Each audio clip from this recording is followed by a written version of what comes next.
If you like dark, dirty houses that look like meth dens, screaming and the word fuck, then we got the movie for you. We watched Rob Zombie's Halloween 2, a movie that's more trick than treat, but we watched it so you don't have to, so you know what time it is.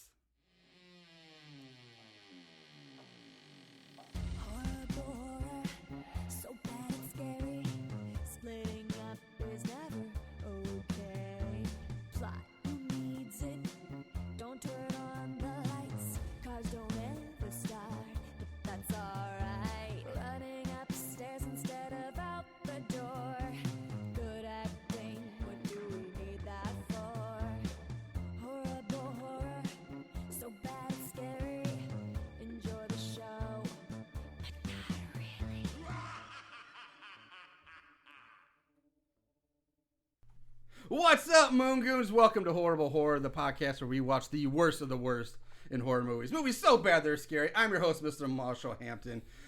With me is a little hungover today, but with me today is my co-host, my buddy, Mr. Aaron Southworth. It's not like it's the first time I'm hungover. This is not, by far, not the first time. This is almost like a nice revisit in a way. It's like to the way it used to be, you know? Back when we did movies, we just chug beers the whole time and then just come back in and talk about them. Yeah. That slowed down a little bit with the kid, but, you know, it's kind of nice to revisit my youth, I guess, with the splitting headache and nausea. Yes. Yeah, this week we're doing, like I said, I know it's been a hot minute. It's been a few weeks since our last episode, but I did say in the last one that the next episode we were going to do was going to be a big one, a big blockbuster. And that's what we're doing. We're doing Rob Zombie's Halloween 2. And now this was supposed to be, we're hoping to record this last weekend on actually Halloween, but things just didn't work out. Families trick-or-treating. And absolutely. I was feeling a little sick with really bad allergies and sinuses at the time. Did you take Livy? Yeah, we went over to this really wonderful neighborhood in Kirkwood, over in St. Louis, and when my cousins lived there, and we went out. It was and it was wonderful. It was cool. Actually awesome. Yeah. The best Thanksgiving I've ever seen, or Thanksgiving Halloween trick or treat I've ever seen. So it was great. Cool. Yeah, we down the street they shut down the block, and it's a big beautiful houses. It's 2 blocks all shut off. Kids can run around and play. So that's cool. Yeah, we just took her in a little red wagon with her friend, and and we made those kids are candy getting machines, bro. Yeah. My God. Of course they're not going to eat any of that candy, but shit, we walked home with like a full bucket of candy. Yeah, Livy, I've never seen such a candy haul in my life. Like, I never came close to that much candy when we were kids. Or you had to hustle. Yeah, you had to hustle. Yeah, man. You had to go from house to house to house to house. It's like, okay, let's go on the wrong side of the tracks. Yeah. See what we can do over there. I mean, this place, some of these neighbors they were coming out full bars. Like, she came over like full Twix, full Reese's, full. I'm like, holy fuck. That's the gold mine is the full size bar. Bars. And unfortunately, none of the houses we went to had the full size, which I was a little disappointed by. But one guy, it was pretty awesome. Like one of the very first houses we went to, he's like, "Hey, I got adult treats too," and he holds up airplane bottles of those little mini bottles. There were like that was awesome. 3 or 4 homes that we went to that were. It was cool because again they didn't shut down the streets, but it was it's a quiet neighborhood. But it was almost like block parties. Like certain homes, and people were out there with like fire pits in their front yard. Yeah. Sitting around in costume with like buckets of candy. And some people had brought TVs out so they could watch movies or the World Series or whatever stuff, and other people were like grilling and having food. It was incredible. And then there's like 3 or 4 houses of all the ones that are doing that that had like coolers and said adult treats here, and they weren't little bottles. Like they were like full on like big cans of like Michelob Ultra. Bud Select. Your suburban beers. Some of your flavored Bud Light seltzers. Some White Claws. Yeah, I mean, it was like, holy shit. They're just, take them. I'm like, yes, please. Yeah. Now I got some vodka shots, some whiskey. It was pretty nice. But yeah, they did the same thing, and that's the kind of Halloween you always saw in the fucking movies. Yeah, that's the movie Halloween. And I think the people like us who've grown up watching it's like, fuck it, we're doing it, and they shut down the block, and I'm really happy it's happening, and it was so much fun. Those are my first time trick or treating with her, and so I haven't had that experience in years and years and years, and it was a blast. It was really cool. If you haven't had a kid yet, get a kid to go trick-or-treating with. Trick-or-treating. It's fucking awesome. Forget about all the other financial drains and stress and problems just for the trick-or-treating. Bunch of candy, lots of fun. All right. So another note, though, a more serious matter, for full transparency and everything here. Guys, you kind of noticed it going on already, but we're just going to make it official here. That the show is... We're not ending the show. It's not completely over after this, but with life and scheduling and kids, it's getting harder and harder to do this on a regular basis, especially since we're not getting the, we're not seeing, I'll be honest, the numbers aren't necessarily going up, listeners, downloads, all that stuff, not getting the advertising or sponsorship. It's just the phrase is the juice worth the squeeze anymore. And it's getting to the point where we're not getting much juice out of these squeezes, and we just need a break. It's just running down. So, like I said, the show's not over. It's not ending, but you're going to see larger gaps between episodes. It might be once, maybe twice a month, maybe just once a month. It's not over. It's just there's going to be gaps between episodes from here on out. Yeah, we've been doing this a long time, man. Yeah, we're coming up on 6 years, and it's been fun, and I still enjoy the actual recording when we sit down here in the studio and do it, but all the work leading up to it, day in and day out, is just wearing on me. And like I said, it's also becoming quite the financial burden too, because like we're not getting sponsorships, or we're not getting ads, and we're just not making the upkeep on equipment and websites and all that stuff merch. Merch. We're not. It's just not feasible really anymore. And like I said, Aaron's kid's getting older. My girl's in school now, or pre-K, and she's got between all of her extracurriculars, which are costing me money and everything. It's just getting harder and harder to justify doing this just for fun. Yeah. So I want to be honest with you guys, but all you hardcore listeners who have been with us from the beginning, the few of you that are on our Patreon, I want to, again, thank you so much for everything and your support. It has meant the world to us. Like I said, this isn't goodbye. It's just, we'll see it down the road, a few more extra weeks, a few more extra weeks in between episodes or stuff. It's going to be. Yeah, it's like Marshall, I couldn't say it better myself, and it's just kind of getting to the point where it's like, okay, man, it's tough to, I've got so many hours of free time left, and it's not a lot.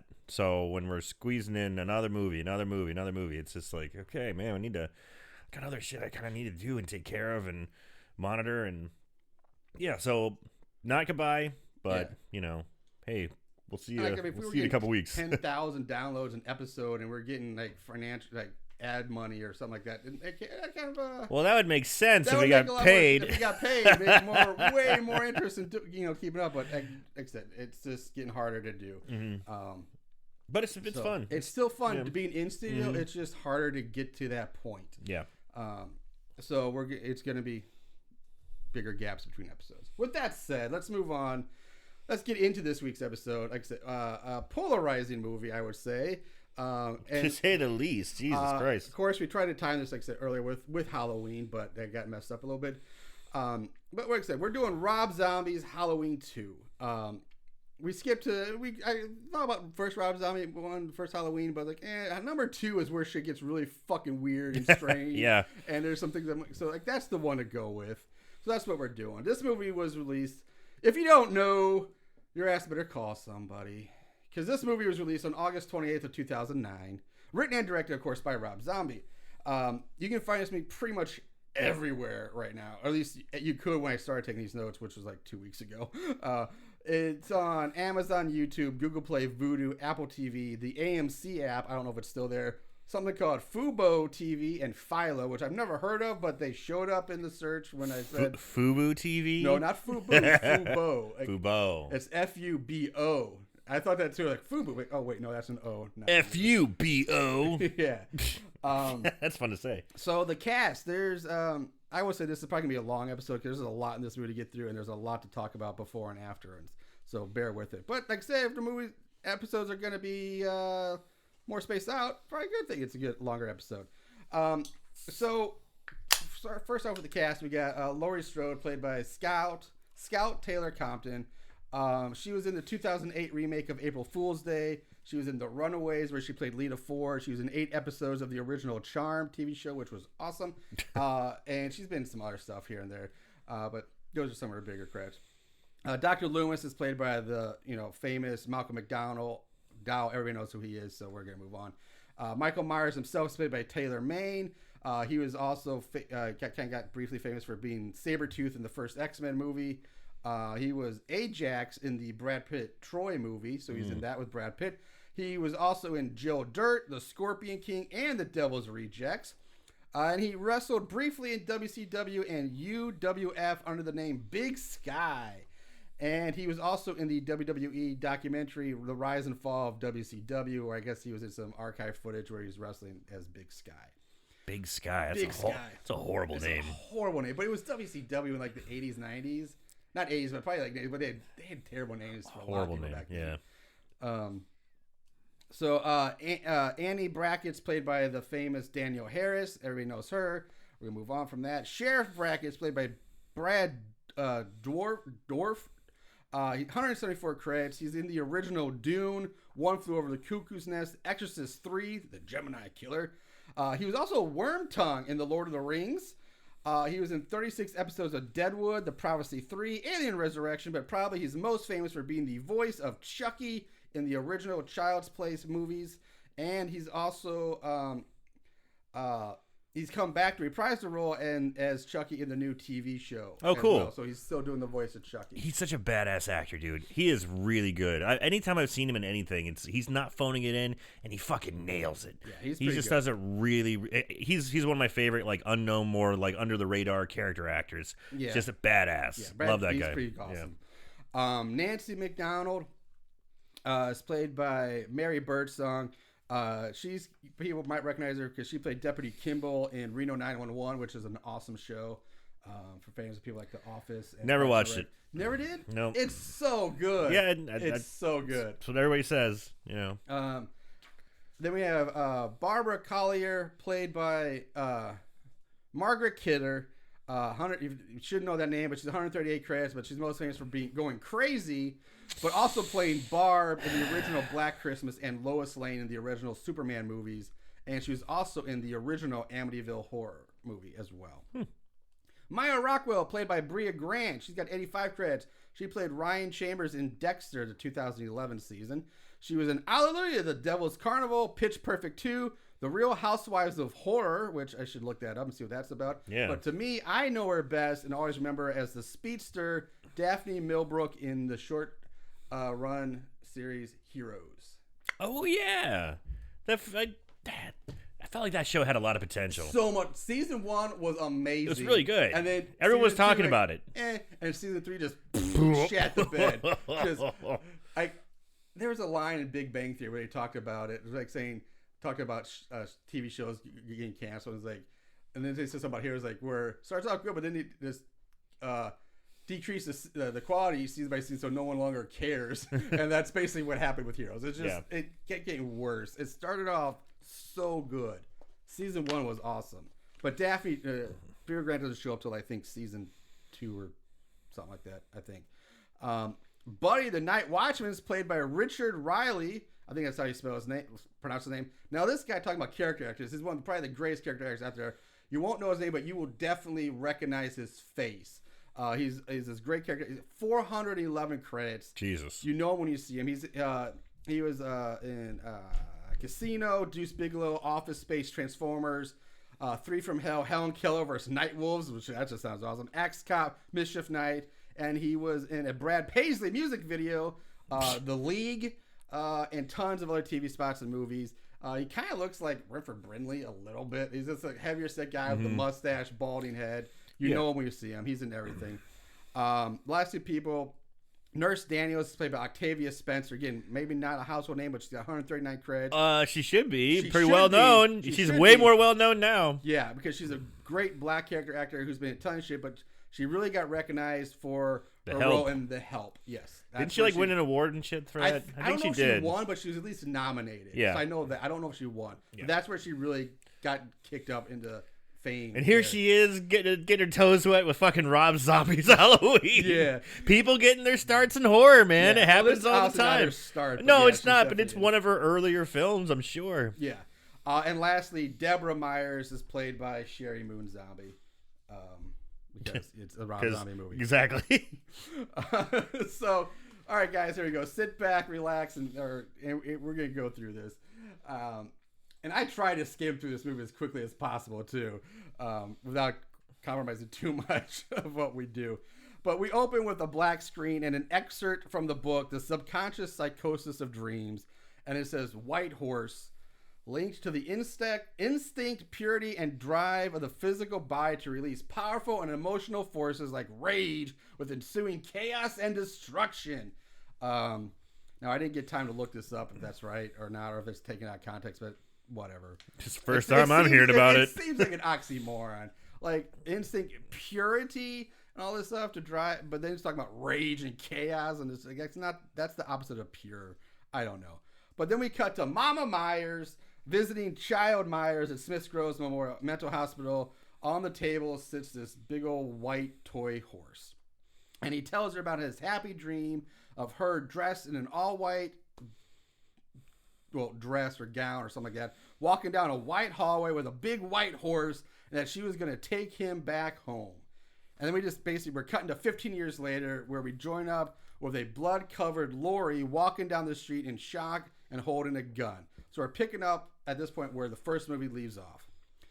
Sheriff Brackett finds her, she tells him like she killed him, I killed him over and over. And we just hard cut to Lori screaming as she's being wheeled down a hospital hallway strapped to a gurney. All panicky and screaming. Yeah. And oh God. You know, you see this scene over and over and over. People being rushed in, and it's like, get out, you know, yelling up medical jargon left and right. The person screaming. It's like, what can we do? Oh, can we? She sees the door scene. Blah blah blah blah blah. You know, and I'm like, am I gonna die? Am I gonna die? And I'm it's so done to death, and I just feel like a little stinker because working in the medical field, I'm like, nope.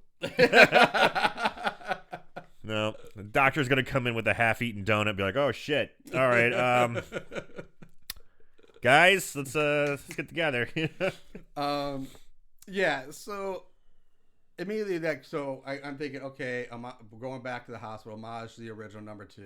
Yeah. Just like Halloween Kills was back to the hospital. They always every Halloween 2 sequel seems to go back to the hospital.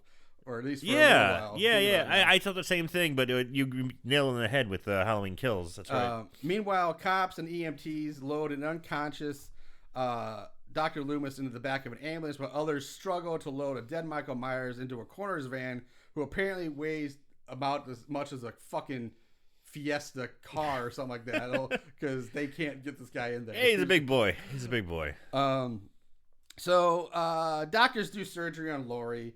And now we get to the creepy, pervy cops or EMTs that are driving the van with Myers in it, and they talk about fucking dead chicks because, you know, it's a Rob Zombie movie. Of course. Of fucking course. Anyway, this goes on for a while. They hit a cow in the middle of the road. The cow explodes. Dude, I did like this. She's like, cow. He's like, huh? Bam! And it looked like he hit a fucking wall. Yeah. The wreck instantly kills the driver, fucks up the other creepier perv guy, and I guess jolts Double M back from the dead. And it also jolts the fuck meter off. It broke the fuck meter on the guy who's clinging on to life because he's going, fuck. Oh, my God. I know Rob Zombie likes that word, but holy shit. Think, like, Rob Zombie invented the word fuck, apparently, in his movies. Like, we've talked about the fuck meter before. Yeah. You know, if you use it too much, it just becomes useless. Like, it doesn't have any impact, and it's just... Yeah. What are you doing? It's right off the bat. Boom. Broken. Just that cow broke it. When they smashed it, just broke the fuck meter right there. Yeah, it's pretty damn bad. So M Squared bursts out from the back of the van, kills creepier pervy guy by brutally slicing his neck open with a piece of broken glass to the point that it nearly decapitates creepy perv. He makes a Pez dispenser out of him. Yeah, pretty much. Myers looks well, that's fine. Let's see. So let's get that. He's dead. Nice. There you go. Try to remember that. Myers looks up and sees standing in the middle of the road his mother dressed in a long white dress, standing next to a white horse, and his child self, child him and just stand in the road. We go back to Lori sleeping in her hospital room. Old black and white footage of the Moody Blues singing "Nights in White Satin" plays on the TV. Lori gets out of bed, limps down the hall. At the nurse's station, we see one nurse leave for the night, leaving just Octavia Spencer to man the floor. Lori enters a room where we see Annie, a.k.a. Danielle Harris, unconscious, covered in scars, hooked up to a breathing machine, pretty much looking like on life support at this point. We don't know. Octavia comes in and tells Lori, hey, you got to get back to your room. You can't be in here. You need to rest. She helps Lori down the hall, but halfway down, she gets called away over the PA system to the ER or something, and Octavia rushes off.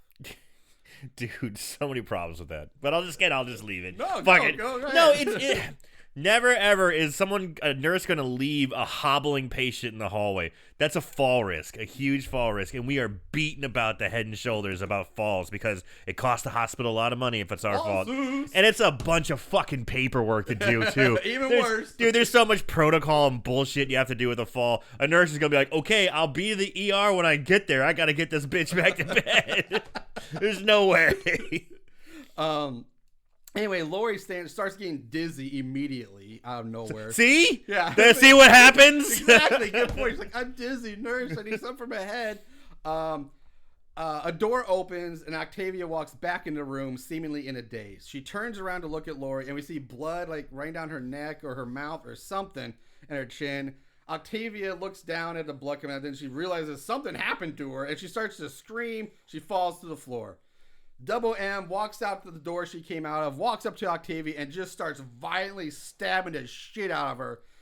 And with each stab, we hear Myers grunting in anger and rage. Like, "Huh, huh." So again, that's kind of a rarity. He's actually vocalizing somewhat. It's like the first time.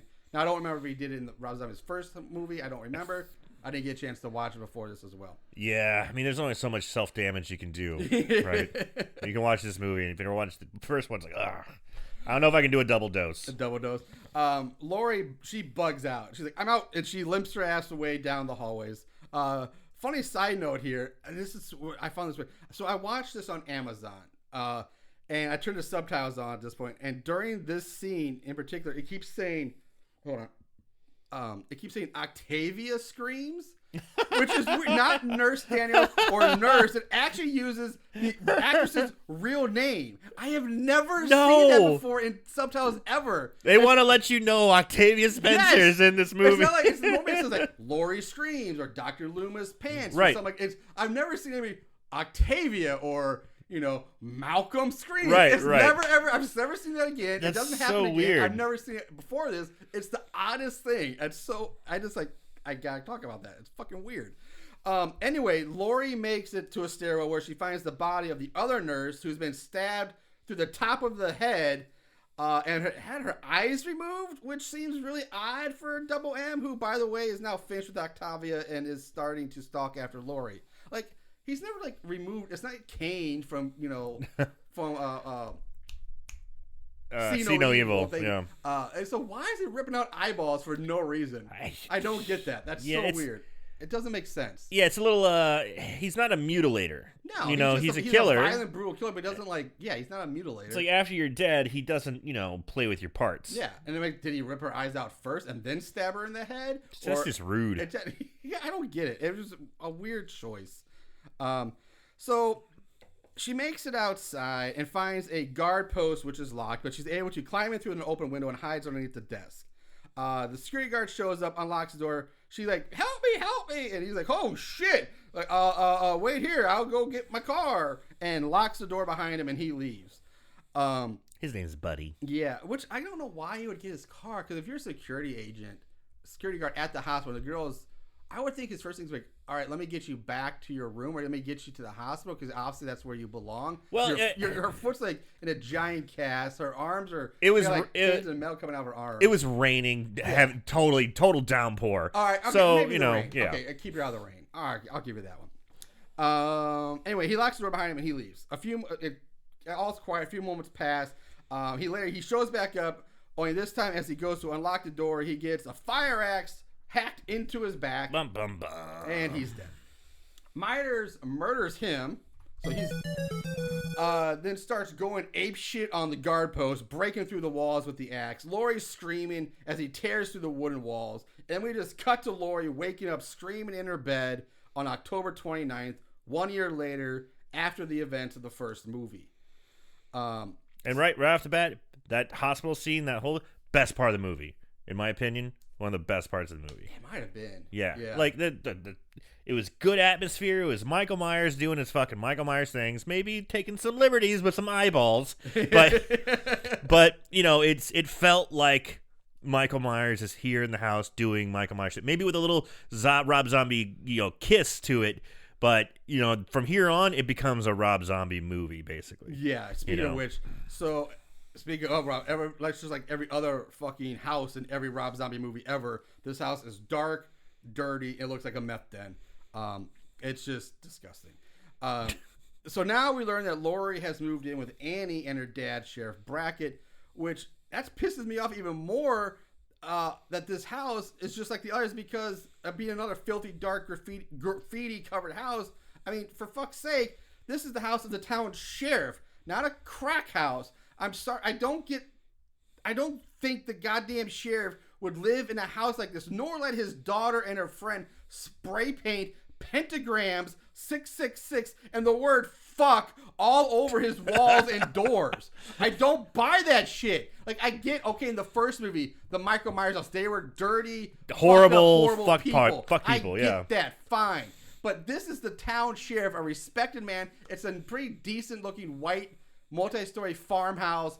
It's a nice, but no, inside it's just fuck, pentagram, 666, graffiti. I'm like, who would do that? Who would let their kids do that? Like, it pisses me off. Fuck you, Rob Zombie, for this shit.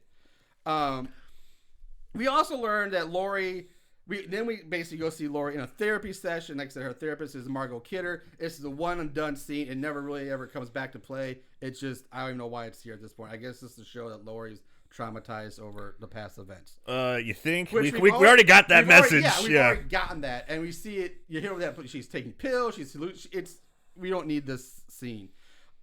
Anyway, so we cut to the new Dr. Loomis with his woman that's either like a publicist or like an agent or a PR rep or something.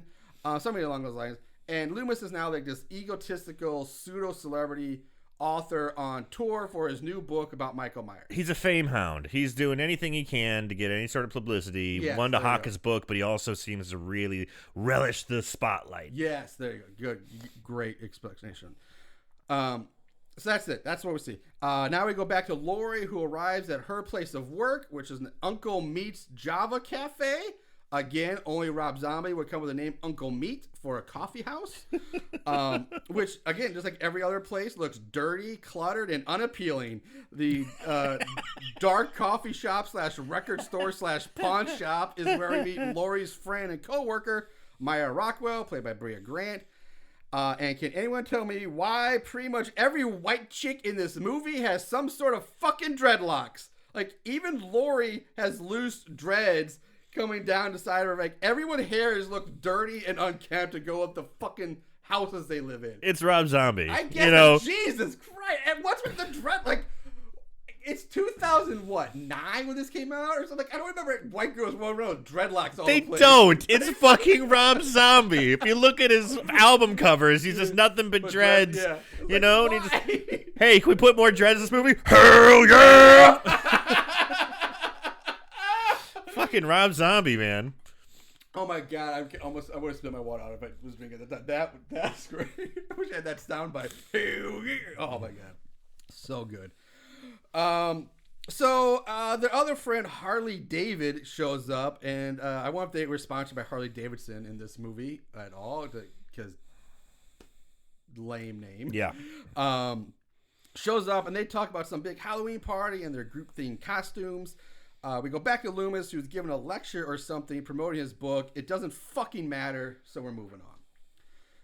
Now we cut to Hobo Myers wandering across the countryside.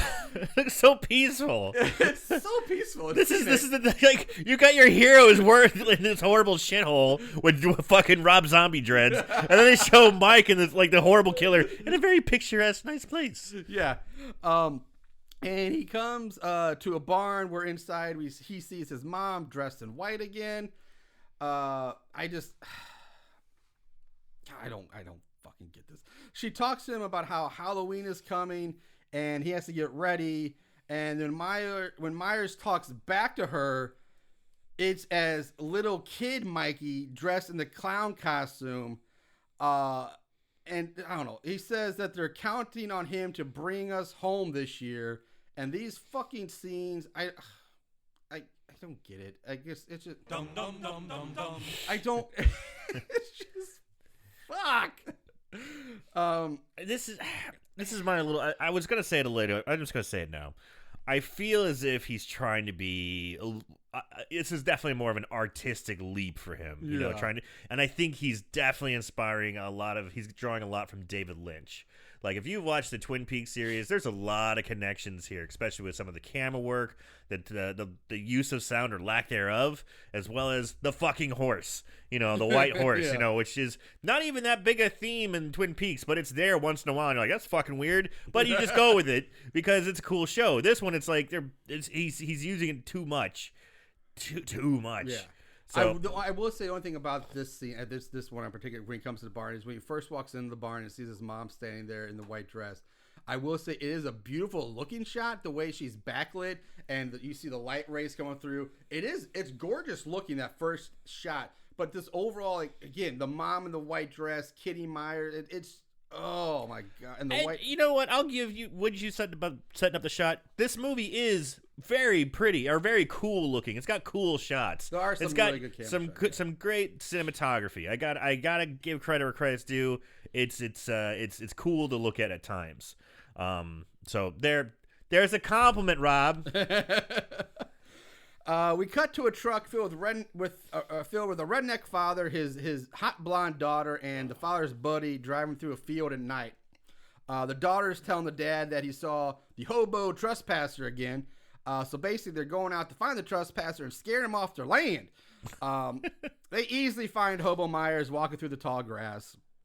The two guys get out of the truck. The father's armed with, I think, a baseball bat.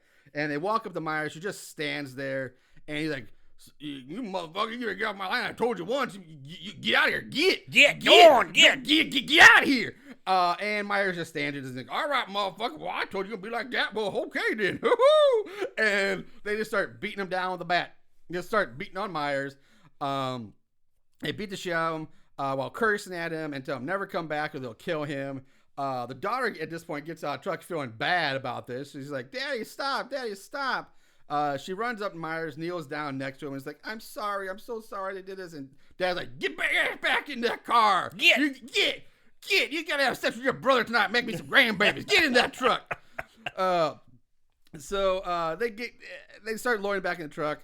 We see they get ready to leave. Myers stands up, pulls out his mask, and puts it on. He pulls out this giant fucking Bowie knife. This thing's like almost like a small sword, right? And then he just pops up next to the truck, grabbing the other guy, kills him by like snapping his neck. Like I think that's what he's doing. He snaps his neck like a fucking Slim Jim. Oh yeah! And then where were they? Then he goes. The father goes to attack Myers again, but this time he gets stabbed in the stomach or something. Then Myers impales the father on the giant fucking antlers that are attached to the hood of this truck. It turns him into a hood ornament. The girl screams from the cab. Myers goes back to the other guy who's still alive a bit, brutally stabs him to death, then pulls the girl out of the truck by her ankle, drags her a few feet away from the truck, and just starts stabbing the shit out of her again. We're going, you know, that, and then that's it. They're dead. So what was that? That's three deaths. Oh, you're gonna do all three? There you go. 3 deaths. We cut back to the Brackett house where the Annie, Lori, and Sheriff Brackett are sitting down for a pizza dinner. they talk about, I guess Lori's son became a vegan. They're talking about animal products, and Sheriff Brackett talk about some old Western movie about a drunken cowboy who can't hit the broadside of the barn. And then this whole scene is interspliced with scenes of Myers eating a dog that he killed. Dude, always with the fucking dogs. You think again, it's it's something they have to keep from every Halloween sequel. Like, he eats dogs. I know. It's like, come on, guys. Let's. It always bothers me when they kill animals. Yeah, I bother too. Like, just why? I guess we're like, you eat the dog, like. But I guess he has some morals because he never eats the people. Like, he could eat the people he's murdered. Those 3 people he just murdered. But he kills the dog and eats the dog. And the dog wasn't even attacking him. Because when you see the dog, he's in a cage in the back of the truck. Yeah. So it's like the dog was no threat to Myers, but he chose to kill the dog to eat. So I guess he just has a taste more dog. He loves dog, apparently. So Myers then goes to sleep and dreams of himself and child Myers talking to their mom, who this time is wearing a long black dress and black veil. In the dream, the mom tells him that she can't come home, or no, that she can't come see them anymore at the hospital because basically she's dead. So this is the first time I think we've ever seen Myers go to sleep. Yeah. Well, the resurrection. He does get woken up by the Dangertainment crew. That is true. Yeah. He was out in the sewers sleeping like a fucking Ninja Turtle. But anyway. Eating little splinters. Yeah. That's what we're going with. Well, so the black and white dream then cuts to this. Oh, my God. Okay. Buckle up for this shit. So that black and white dream now cuts to Mama Myers and Child Myers standing in front of a giant skeleton, which is wearing the Michael Myers mask in the snow. I'm like, what the fuck is happening here? And if that's not fucking weird enough, now it shifts to a freaky, fucked up version of like the Mad Hatter Tea Party from Alice in Wonderland, or I think that's it. Otherwise, it's a fucking freaky Thanksgiving dinner. I don't know. But the main course is Lori, who's lying on the table looking dead, while the 3 freaky, quote-unquote, people with weird pumpkin heads sit around the table drinking wine from these giant goblets like kings. Child Myers asks if they can be a family again. Mama Myers looks down and says, "Not yet." And then on that cue, like a dozen hands burst up through the table and start grabbing at Lori, who starts screaming and shaking. Dum, dum, dum, dum, dum. What the hell is happening in this movie? What is this? Again, it's one of those artistic leaps of making it like it's kind of a neat looking scene, but it's just fucking weird. I'm not saying it's not necessarily neat or artistic for a horror movie, but it's like, it's so out of place and unnecessary. Yes. It's just, ugh. So, again, we cut to Lori waking up in her bed, and then it cuts to October 30th, and we see Myers walking past the Welcome to Haddonfield sign. So he's now reached Haddonfield. Which, again, like, how far away was he really that it took him a whole day to get back? Or more, because the first movie ends, he's in Haddonfield, he gets shot. We see him loaded up into a van and get driven away to a coroner's office, which couldn't be that far, because then they explode a cow and he gets out. And then he walks. It couldn't have been taking him that long to get back to Haddonfield. He couldn't have been that far away. Where is that coroner's office? You would think they'd go to the hospital, right? It depends. If he's already dead and they want to take him, especially with a murder case, I don't know. Okay. But they probably wouldn't take him. They probably would take him to a coroner. And it's a small town. It's not like there's one probably in Haddonfield. It's probably a couple towns over. Maybe. I don't know how coroner offices work. If there's coroners and and again, if it's a small town, I think they just take him to the hospital. Or if it's county coroner, it's like somewhere else in the county. Maybe. I don't know. It's still weird. So we go back to Loomis, who is finishing up an interview with the local news channel, Hot Blonde reporter. Turns out Loomis, I guess, is staying in town for a bit. He and his PR publicist chick get into a disagreement, or the fact that I think Loomis is going to stay in either the old Myers house or the house where maybe the original killings happened. Or not real sure. It's never really mentioned. They just keep saying, "This is in poor taste. You shouldn't be staying here. You shouldn't be doing this." And Loomis is like, "Fuck that. I'm selling the sizzle, not the steak. And this is PR. And PR is good PR and blah, blah, blah, blah, blah." So I'm not really sure where he's supposed to be staying. It doesn't fucking matter because you never really see him in this place anyway. So what do you think of the Loomis storyline that they have going on? Because he just keeps popping up and popping up and popping up, and it just sucks you out of any, because it's not tied to what's happened with Michael's journey. Yeah. And his fucking visualizations and weird trippy stuff. It's just all of a sudden like such a switch in theme. I'm like, it's kind of... Yeah, I don't know how I feel about it. I know you have to have Loomis in the movie because, he's an integral part to the franchise at this point. And I get that they're trying to do a different take on Loomis, a more modern, like, well, this was a real guy, and he wrote these books. He could turn out to be a scumbag, yeah. This could very possibly happen. He couldn't be a fame hound, and, he thinks Myers is dead still, and he's nothing to worry about. He's just living off the fame. But... I mean, it is a very drastic personality change because in the first movie, I haven't watched it in years, but I don't remember. He plays pretty close. He's pretty straight Loomis from the original series. Yeah, I don't remember being that much of an egomaniac, or he was definitely more concerned about actually, I guess, getting to the root of Myers or figuring it out and being like a doctor, and instead of like this fame chasing guy he is now at the ego. So it's a kind of a big leap. It's not necessarily unrealistic, but I see where they're going, but I don't know. Yeah, but it does kind of kill the flow at times, and I don't know. Maybe you don't need to go to him as much as they do. A few scenes you kind of already get the idea. Okay, he's changed. He's become an egomaniac now. He's chasing the fame.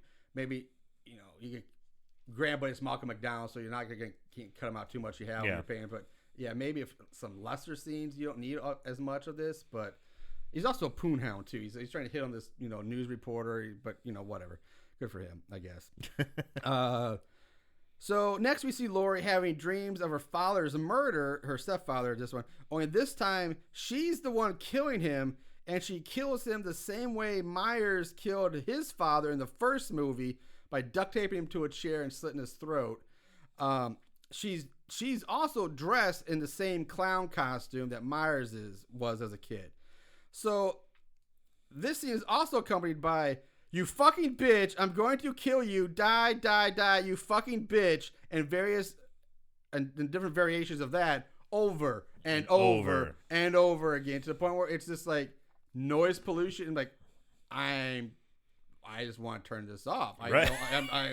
Why am I listening to this? But here we are. Thank you, Rob Zombie, for your amazing writing skills. Hell yeah! Oh god.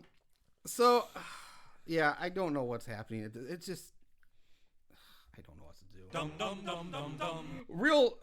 I'm getting real tired of that button. I'm sorry. You're hearing a lot more. Real, I guess, Lori now starts having seizures and spazzing out. And again, I'm not a medical expert, Aaron, but I've never seen anyone or thought it was even possible to have seizures while standing up. Like, I thought you have seizures, you normally fall to the floor, you have them in your bed. She's standing in the corner, twitching like she's being like electrocuted like a stun gunner. She's like, but she's having these freaking crazy seizures, but she still manages to stay standing up. Yeah. That seems medically impossible to me. Now, during this, we also get flashes of Annie's face covered in blood. Mama Myers standing behind a stone altar with her arms outstretched like she's Jesus. Below her is in a glass coffin is Lori. And we see Lori screaming out obscenities to the camera, and she's wearing an upside down cross on her head that's painted on in blood. Of course. Again, all I can say is that this is fucking pure trash. It's god awful. Sorry, Aaron. Dum dum dum dum dum. Again, we cut to Lori waking up in bed for this is like the third or fourth Dude, time you're already. totally right. Yeah, we've gone back to this a lot. Again, we get the idea. She has bad dreams or hallucinations. We get it, Rob. Enough. We see Brad. Is he draguling this out? Wah, wah, wah. I don't have a rim shot for that one. That's all right.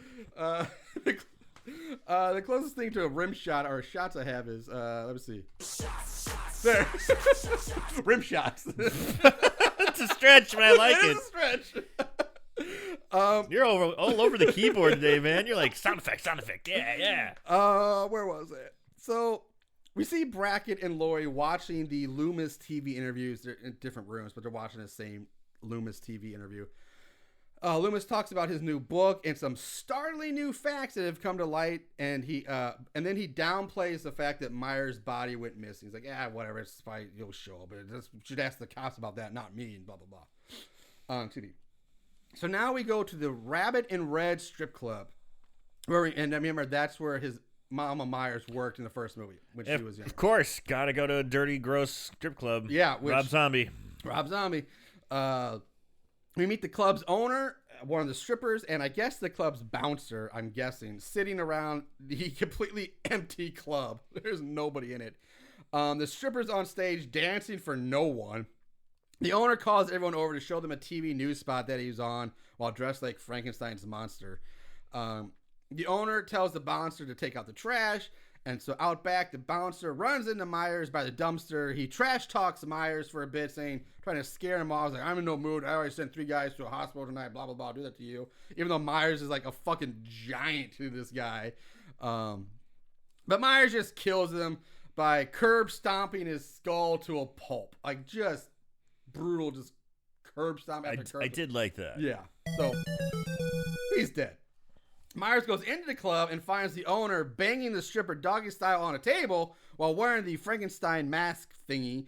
The owner shouts at Myers to leave, but of course we know where this is going.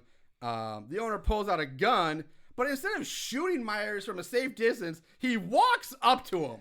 He just walks up to Myers, and that's when Myers just grabs him and starts slamming the owner against the walls. The stripper runs out of the room screaming, but of course she trips in her stilettos or whatever and falls in the hallway. She looks up and sees the bouncer's body hanging from like some rope lights or something. And his head looks just like a smashed pumpkin. Yeah, it doesn't look great because this was like like a big reveal and it should be gruesome. And I'm like, what? I'm trying to make sense of that. What am I looking at here? Yeah, and then the scene's over, and I'm like, well, it's like you've left a pumpkin right on your doorstep for like a month. That's yeah, kind of like what his head looks like. But that sounds cool the way you say it, but it wasn't. It did not look good. Yeah, I was confused. Or like chewed gum. Yeah. Like it's gum. just moosh. Yeah. You know, there was no semblance of skull in any way, shape, or form. It was just like a body with a big, it's like a wad of gum on top. Exactly. Yeah. So the owner comes stumbling out from his office, bloody, his arm's broken, like literally like his forearm, whatever bone that is, tibia, is like sticking out of his arm. Myers follows him out, slams the owner against the wall.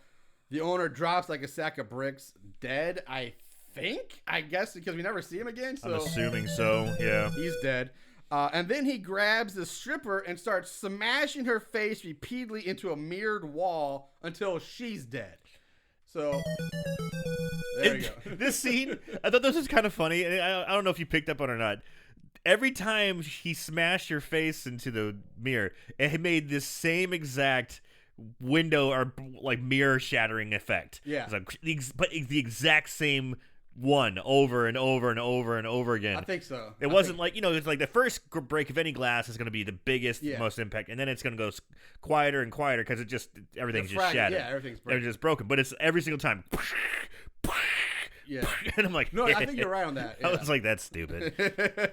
I could hit the button. No. Do it. Dum dum dum dum dum. Yeah. So we jump ahead now to October 31st, Halloween. Brackett's reading Loomis's new book and reads something that bothers him.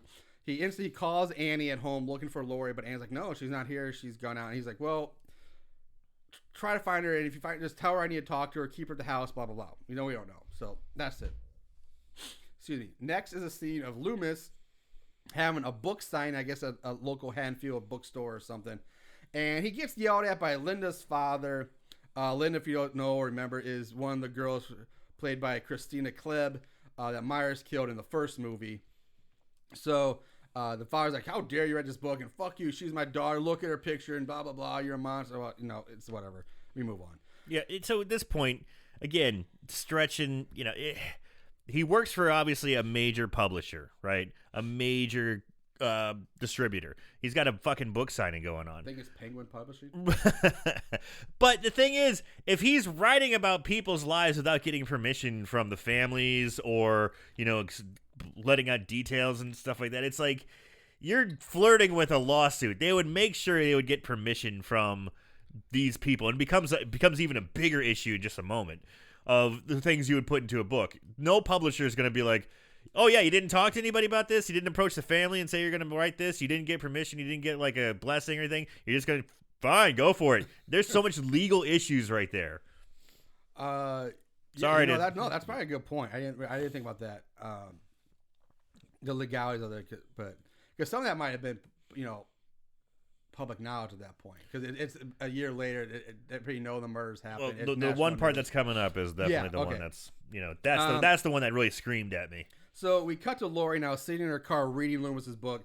After reading it, she starts freaking out and screaming, and this is where she learns that she's Michael Myers' sister, and her birth name is Angel. She just learned this from a fucking book. I mean, come on. And then there's the point where it's like, oh yeah, by the way, I should probably talk to Lori about this. By the way, you're not Laurie Strode. Your name is Angel Myers. Angel, fuck. I know, such a stupid. I'm sorry. Like, come on, really, Rob? Like, this is where we're going. Also, I want, like, how did Loomis find that out? Granted, he's a doctor, but if it's an adoption thing, most adoptions are. Well, I don't know if they're sealed. She wouldn't know. There's a lot of HIPAA issues going on here. Yeah, I don't know. Like, how he's playing fast and loose with the law. Yeah.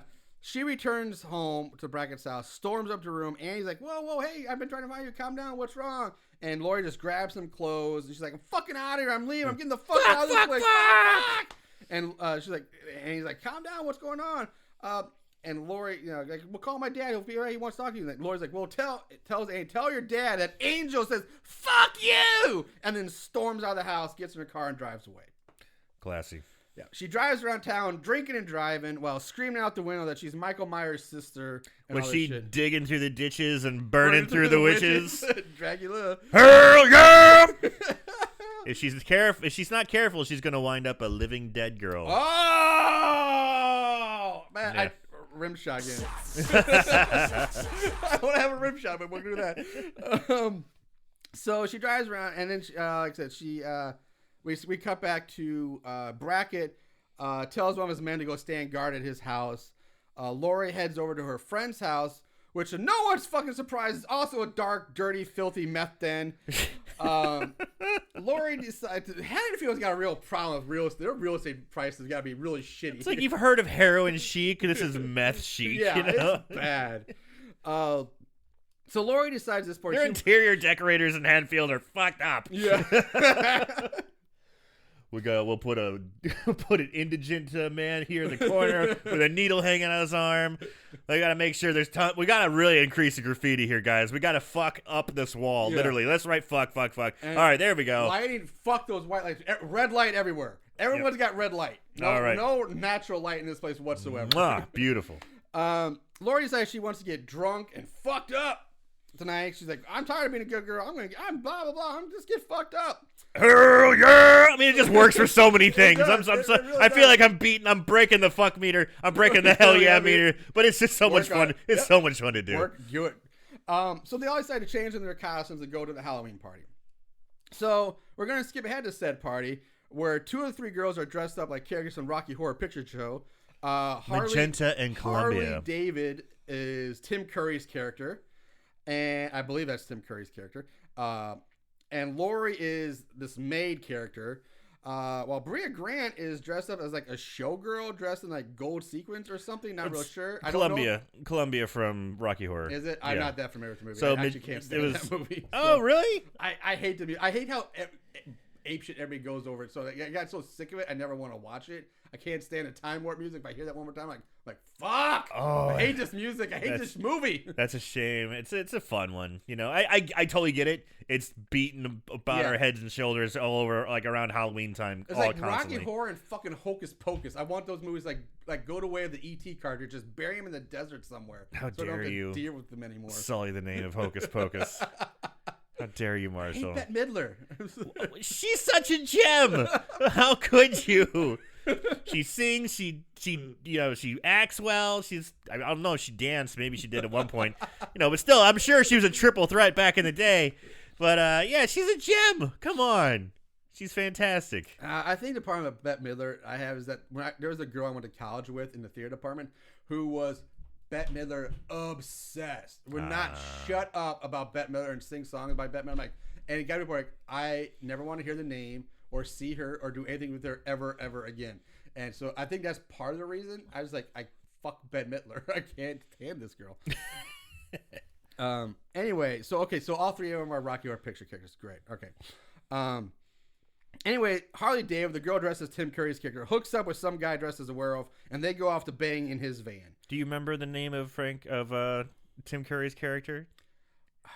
I hear it will come to me. It's not off my head, but the doctor. I'll tell you, he is a doctor. Frankenfurter. Frankenfurter. Yeah. Okay. Frankenhooker. That's a bad movie. So anyway, okay. So here's what I want to talk about this party real quick because this party is such bullshit. I've never been to, seen, or heard of a Halloween party like this. This is one of those only in the movies types of parties. There's a live band playing on a stage with naked chicks dancing on stage and like in a cage, I think. There's like hundreds of high school kids and college age kids here. Booze and drugs everywhere. There's like hundreds of carved jack-o'-lanterns all over the place. Special lighting. I'm saying, who the fuck had the time and the money to do all this? This level of production is insane for basically a barn party in this is in LA. It's not like in LA. Right. That one maybe makes sense. This is fucking Haddonfield, Illinois, like corn capital of America, out in the middle of nowhere, and they have like a $1 million party budget to put on this Halloween show. Dude, I was so beaten down by this movie. I didn't even think about that, but you fucking nailed it. It's like, what? You're totally right. If anything, it would be a bunch of high school college kids sitting in a barn drinking like beers and like whiskey out of a bottle. Like in Freddy vs. Jason. They had a rave, but it was obviously in a cornfield. Exactly. Exactly. And that makes more sense. Yeah. This was, again, it ain't like nobody would have this type of party. High school kids, college kids in this town could not afford or have the means to do this. And where do they get the fucking naked dancers that agree to do this too? There's high school kids. They're college kids. Strippers are like, you don't know there's minors there. They're dancing on tits hanging out everywhere. I didn't mind it. I mean, of course I didn't mind it. They had some great tits, but I'm just saying, this is so unbelievable. Like, it's, no. Damn it, I can't think of the name of the album. No. What is it? No. It's a Rob Zombie album. It's like Sex Swingin' or a Sex Swingin'. I don't know the name damn of it. the album. I had something, and now I can't think of the name of the fucking album. Shit. I'm sorry. So, yeah. The party bothered me. Anyway, Werewolf Boy leaves the van to go piss. And they're making it hard. Like, I gotta go pee. Where she's hooking up with they're in the van. And I got a total Michael Cera vibe from this guy. Michael Cera-esque. He's kind of this dorky, like, all the ladies love him. He's kind of geeky, but also hooking up with the hot girl with the great body. Kind of cool, geeky guy. Yeah, a total Michael Cera vibe. It really makes, like, I'm looking, because Harley David kind of seemed like she was honestly a very promiscuous girl, but also more like, I want to say, snobbier of the three. Like, I didn't believe the fact that this girl would be hooking up with that guy. And the way he's talking and acting. Like, he's acting like he's never been with a girl in his entire life. And he's all and she's like, finds it like all into him. Like, I don't know. It didn't seem plausible to me. But whatever.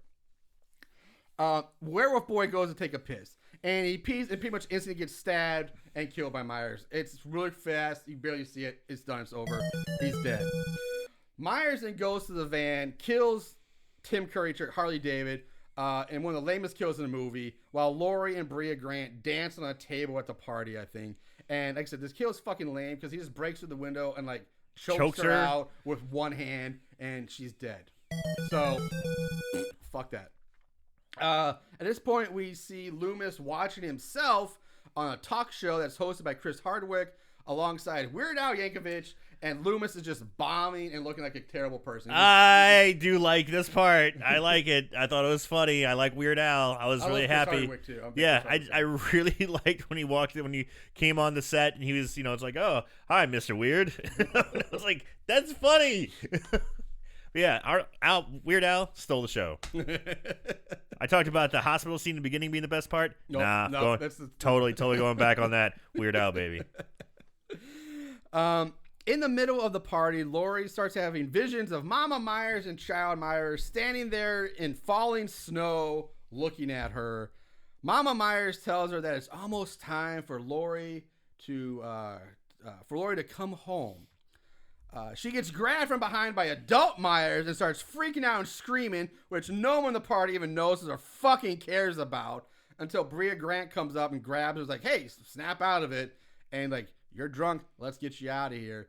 So again, more hallucinations of Mama Myers, which this is what I'm going to say now, because I might not remember to bring this up at the end because there's a lot to get through. But the thing that pisses me off, is apparently this shared hallucinations. Like, that's what, like, okay, Michael has hallucinations. He's the crazy one. He can have hallucinations of his mom, and that he's met, he's seen, he knows what she looks like. Right. And child him, whatever, fine. He's crazy. It's still dumb, but whatever. It's believable because it's him. But now Lori is having, okay, maybe she has hallucinations, sure. But why would she have the exact same hallucinations of Myers and of a woman who she's never seen before or knows what she looks like? So is this what it's spilling into that David Lynchian type of thing where it's like a spiritual thing, like an actual physical manifestation, an evil force that, is manifested by Michael Myers, which is now creeping, like taking root in Lori's psyche as well. And if so, let's just focus a little bit more on that. Let's try and explain that a little bit more, because if that's the road you're going down, fine. Just give me a little bit more to go with it, because I agree with you. All we're seeing is just people hallucinating the same thing. It's like, that doesn't make any sense. Yeah, it doesn't. But if we spent a little bit more time, like maybe explaining it that way, maybe I'm doing his fucking job for him. Lori was a newborn at the beginning of the first movie, so she would not remember seeing or know what her mom looked like at all. And certainly since the events of that, no one showed her a picture of her. She's never seen her. She just found out. Yeah. So why is she hallucinating what Mama Myers looks like if she's never... this is so fucking stupid. I can't. I just can't with this. So anyway, Bria takes Lori. They start leaving the party. Meanwhile, Annie's hanging out alone back at the house. Myers shows up there, even though he was just at the fucking farm, the barn party out in the middle of fucking nowhere. But now he's at Brackett's house. How does he even know which house is Brackett's? How does he know which house is the right house? He wouldn't know that. But he does, and he shows up, and he kills the deputy that was on guard by the house by snapping his fucking neck like a goddamn Slim Jim again. There's Macho Man. So it's another neck break? Another neck break. Yeah, he's never gonna stop with these neck breaks. Nope. Never gonna stop. Never gonna stop. God damn it. You can get me with those. So Annie then heads upstairs to the bathroom, and she walks past one of the open doors, and we see Mama Myers and Child Myers standing there watching her. I'm like, what? Why the hell would they be there? Lori's not there to see them. Myers is outside. Annie's not having hallucinations. It makes zero fucking sense. This is so... No. I can't handle this. There's no reason why those hallucinations should be in that room. At all. Okay. You can talk to Rob Zombie about it, all right? Yeah. Rob, call me. You're not going to take time to call him. You're telling him to call you. Damn right. You got some explaining to do. Contact me. How? Call our hotline. Yeah. I forgot about our hotline. Yeah, but nobody fucking used it. We're awesome. Yeah, we're great. In the bathroom, Annie starts getting ready to brush her teeth, and she looks over, and there in the shower is Mikey. I'm like, what? So, I'm like, really? This is pure fucking ninja magic at its best. He was just outside killing the deputy, but now he's somehow managed to get into the house, and not just into the house, but up the stairs and into the shower without being seen or heard. And this Myers is a large boy. Remember, 2 grown men could barely pick his ass up and put him into a van. He ain't stealthing around. He's a cumbersome, loud motherfucker. There's no way he gets into this position without being seen or heard. It's not like he's sneaking around with wrestling shoes trying to be quiet as possible. He's got big fucking boots. He's he's a fucking hobo at this point. He's the size of a piano. And he probably stinks like shit. I mean, he's covered in blood. He hasn't probably bathed in a year or more. Come on. This is fucking ridiculous. So now the movie goes into slow motion as Annie takes off running from Myers. And this is where I got another David Lynch feel. In Twin Peaks, there's a scene where the Laura Palmer is getting chased around, and it's by the killer, and it's slowed down in slow motion. The lighting's cool. You can hear like, oh, it's real, like, ugh, it's kind of disturbing. It's a really cool scene and shot. And I'm looking at this, and bam, right off the bat, I'm just like, oh, this motherfucker's jocking David Lynch. You're jocking the white horse. You're jocking the slow-mo kill. You're doing, what the fuck, man? So, yeah, the screen just goes black at this point, and we just hear Annie crying and screaming. We hear Myers roaring, making sorts of guttural noises, and the sounds of a struggle and just her murder. Like a sand person. We cut back to Bria pulling up outside to drop Lori off. The two of them head inside, and Lori is surprisingly pretty sober all of a sudden after like being so fucking drunk she couldn't even stand up or do anything. She takes a hit of meth. She's fine. I guess. Yeah. They head upstairs to find the place trash, and we get flashes of Annie's murder as they walk around looking at the devastation. Lori finds Annie naked, clinging to life on the bathroom floor. She sends Bria downstairs to call 911. Bria, a.k.a. Maya, is on the phone. She rushes outside the house real quick to get the address off the side of the house. And that's when she gets grabbed from behind and pulled back into the house by Myers, who kills her by just repeated stabbings. Nothing. It just, so there. She's dead. They killed Annie. Well, what was it in number 2 when the sheriff, he's telling Sheriff Brackett that Annie is one of the ones that was killed in the original movie? It's like, one of them was Annie. Well, this is Maya. So we cut to the sheriff's office real quick, and Brackett gets told that 911 call just came from his house, so they all get out. They rush off. Back at the house, Annie dies in Lori's arms. Myers then starts breaking through the door, forcing Lori to run out the other side. It's like a double door bathroom thing, two entrances. Lori makes it outside and runs off into the woods. Smart. Yeah. Brackett and the entire sheriff department at this point arrive to find the bloodbath in his house. Lori runs through the woods till she comes to a road where she tries to flag down some passing cars. The car finally stops for her. The driver gets out to try to help her. He tells her that he's going to, and the driver's like, hey, okay, I got to get to the hospital. You look mess. I'm going to take you to the hospital. He loads her into her car. And he goes around to get back into his side, the driver's side, and that's when he gets grabbed and killed by Myers. Again, just another stabbing. He's dead. Myers then literally lifts up the fucking car and flips it down a hill where it rolls over, crashes into a tree, and catches on fire, knocking Lori out in the process. She's out cold. So holy fucking shit, this guy just picked up a car and flipped it. So he just became like Thor Brunson, or Thor, like half Thor, the Mountain, the guy who plays the Mountain. He holds the world record for the biggest deadlift. All right. Half Thor. He picked up a fucking car, Marshall. I'm trying to make a connection. I was trying to figure that connection. Yeah. I gotta say Braun Strowman, who flipped an ambulance on an episode of Raw a few years ago. Really? Yeah. Ooh. Flipped an ambulance. With Roman Reigns still inside. Oh my God! Oh my God! Hey God! That man has a family. I miss JR. I missed you, yeah. Yeah. He's on A&W now. Or not A&W, that's the Reaper. AEW. JR's A&W root beer. It's a slobber knocker. It's a slobber knocker. Give him your JR's barbecue sauce. I will say, good luck, JR. Apparently he's been diagnosed with skin cancer, so hopefully he'll be all right. Yes. I agree. Best wishes. Where? Oh, car flipping. That's right.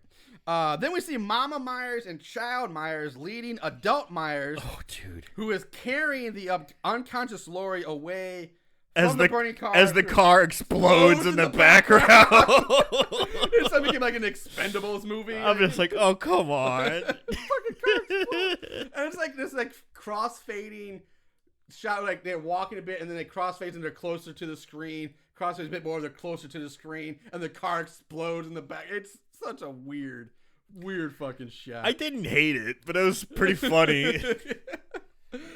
Back at the house, Brackett gets told that a witness saw Myers carrying a girl away from a wreck. What witness? I have no fucking clue who that would possibly be, because there was nobody around when that happened. Well, would you come around? Would you make your presence known? I'd be like, fuck that. Just saw a guy lift a car, and now he's got some spooky Yuki spirits hanging out with him as they're doing a fucking walk away Expendable style. Yeah, I'm not going to be like, walk from the explosion. I'm going to make sure my presence is not felt. Good point. We come back to Myers, who is now taking Lori to an old rundown shack out in the middle of nowhere. Sure. Ghost Mama Myers is telling Lori to say, "I love you, mommy." Which, okay, let me take a breath here because you got your finger ready. I can see it. Get ready for a lot of fingers. A lot of fingers. Fuck you. Fuck you. This ending, this scene. Holy fuck. Come on, let's go. All right, so Lori's in there being held, restrained by Kid Myers. Baby Myers basically is holding Lori down on the ground and restraining her. She's screaming, "Let me go, let me go!" Ah! Mama Myers is standing in front of her just saying, basically say, now repeat after me. Say, "I love you, mommy. I love you, mommy. I love you, mommy." And then Lori's just like, all right.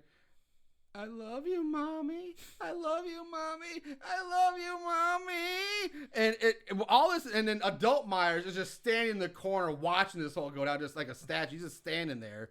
Lori starts saying, "I love you, mommy," over and over, and then screams, "Let me go, let me go!" And that's when lights from a helicopter spotlight fill the shack through all the broken boards. Would you call it Black Sunshine? Black Sunshine. That's another Rob Zombie. I know. I was waiting for you. I was about ready to let you go. Hey, I was waiting for you. Hell yeah! Yeah, there you go. I was waiting for that. And then along with the red and blue flashes of police sirens are I felt like that one was a stretch, but hey, why not? Yeah, why not? This whole movie is a stretch. So I don't know that many Rob Zombie songs. I think I've exhausted all of them. Is there one called Astro Creep? I think or so. Is that an album? That might be an album. Oh, I think it's an album. I could still use it. I think he did a Brick House one. Did he remake Brick House? Like the funk? Yeah, like song? Brick House. I think he did something about a Brick House at one point. Weird. Yeah, I don't know about that. I have one Rob Zombie album. It's like a Grace. I don't know if it's a Grace Hits, but it's a collection of stuff. And I think there's something about a Brick House on there. Black Sunshine is one of them. I like this white and there's zombie one about stuff. car, like Thunderfuck or Thunder, something like that. There's a car one. Not to be confused with Dragula, another car one, I guess. But anyway, so this is where I throw my note. God, this is where shit gets real stupid. I literally have that in my notes. Brackett's on the bullhorn telling them that they're surrounded and to surrender. At this point, Loomis is back at his fancy place. So again, he's clearly not in that rundown house we saw him doing the interview in. It's just a nice pad somewhere. Which, again, why is he still in Hanfield? Like, if he's so rich, like, I don't understand where he is. He's they show him in a nice-ass hotel. Is it a hotel? Because Yeah, it's a nice-ass place. Yeah, it's not a hotel. I was thinking it's a hotel. Again, doesn't match fucking Haddonfield. No, they're going to have like a... This is the one building, one place that's actually nice. It's not all decrepit, dark, and graffiti covered.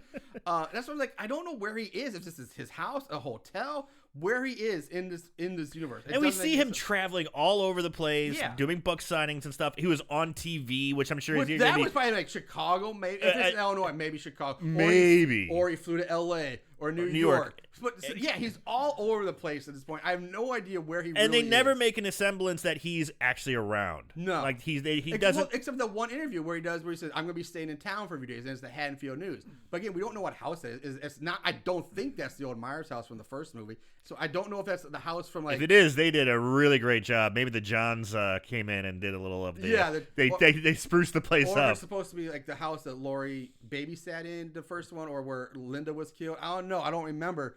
But now, yeah, but that house was clearly not this place where we see him at now.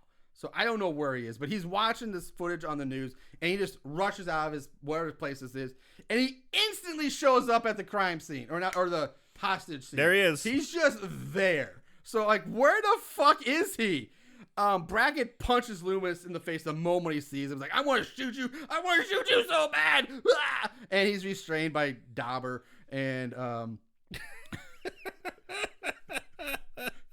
Apparently, yeah, Dauber from Coach is in this as one of the deputies.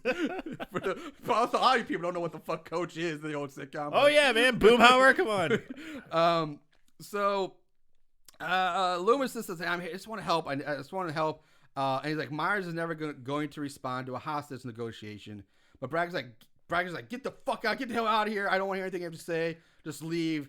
And again, Dauber tries to escort him off, but Myers Loomis like, no, dude, fine, I'm good. I can walk from here. And I'll leave. I'm pretty convinced by this, honestly. I'm like, okay, he looks like he really wants to help, and they're like, fuck off. It's like, Yeah. This is the fucking doctor. This is the guy who knows Michael best. Wouldn't Right, you I at least get that. want him around? I get that, but I think at this point, Loomis just found his dead daughter from Myers, and he's Fair, yeah. He's blaming Loomis for part of that too. So One of them was Andy. yeah. But yeah. So anyway, Loomis says feigns leaving, and then he just takes off running and runs right to the shack. He's like, and Bragg's like, "Fuck, Loomis, get the fuck out of there!" Like, Loomis like, "Oh, Sheriff, I owe you this. I owe this to you. I gotta make it right." But I did like that because it kind of fit with his character. Even in his moment of trying to do the right thing, he's still got to put on the show. He's in the spotlight yelling at like he's the literally in a spotlight from the helicopter. He's literally in a spotlight. That's funny. Yes. So in the shack, he goes in the shack, and we see Child Myers still holding Lori down, while Mama Myers and Adult Myers just stand there looking on. Loomis tells Myers that Lori needs to come with him, that she's an innocent girl and she needs to come with him. He turns to Lori and telling Lori, hey, come with me. We gotta go. Come with me right now. And she's like, I can't. He's holding me down. And Loomis is trying to like, there's no one there, Lori. It's on your head. There's no one there. Excuse me. And then the camera shows that we see that, yeah, Grant, there is no one. Lori's just rolling around, wiggling around the screaming, ground yeah. by herself. Loomis starts screaming, "Stop it! Stop it!" Because that's how you get through. Stop it. That's Psychiatrics 101. Yeah, just stop it. Stop being so weird. Yeah. Why can't you be normal? So he's just yelling. It's crack training right there. Yeah, he's just yelling, "Stop it!" at her over and over again. At this point, Mama says, "We are ready," and this triggers the statue-like Myers into action. Myers tosses Loomis to the ground and then slashes and stabs the shit out of Loomis, killing him. Loomis is dead. At this point, a police sniper outside lines up a shot, shoots Myers in the face. Dude, that was crack shot Brackett. That was. Yeah, crack shot Brackett took the shot. That wasn't Brackett. It was Brackett. Yeah. He talked about getting snipers set up and stuff, but Yeah. there he is with this fucking gun. I didn't think it was Brackett. Yeah, it was but okay. Brackett with this, Brackett with this fucking mustache and mullet. Just looks, again, dirty, you know. I don't think he had a mullet. He had like mutton chops. He had almost. big, long fucking hair. Anyway, that was always, you could always see it just was mullet-esque. It was just scraggly, like always sticking up. Kind of like Einstein or something like that, but I don't know. He looked like shit. He did look like shit. So Myers gets shot in the face and then the chest, and the force of the shot sends Myers flying backwards where he gets impaled on some old farming equipment or something. Broken board. I don't know. He's impaled on something. Some shit. Just some shit. So, like, if this shit wasn't stupid by now, it gets real fucktarded here. So hold on to your horses, literally. Lori crawls over to Myers as he dies, looks him in the eyes, and says, "I love you, brother." As Mama Myers watches on, Dum dum dum dum dum. Laurie strokes his hair and his face like he's a puppy. Myers raises his Bowie knife to try to kill Laurie one last time, but then he just dies. Laurie takes the knife and starts stabbing Myers repeatedly in the chest while screaming "die" over and over again.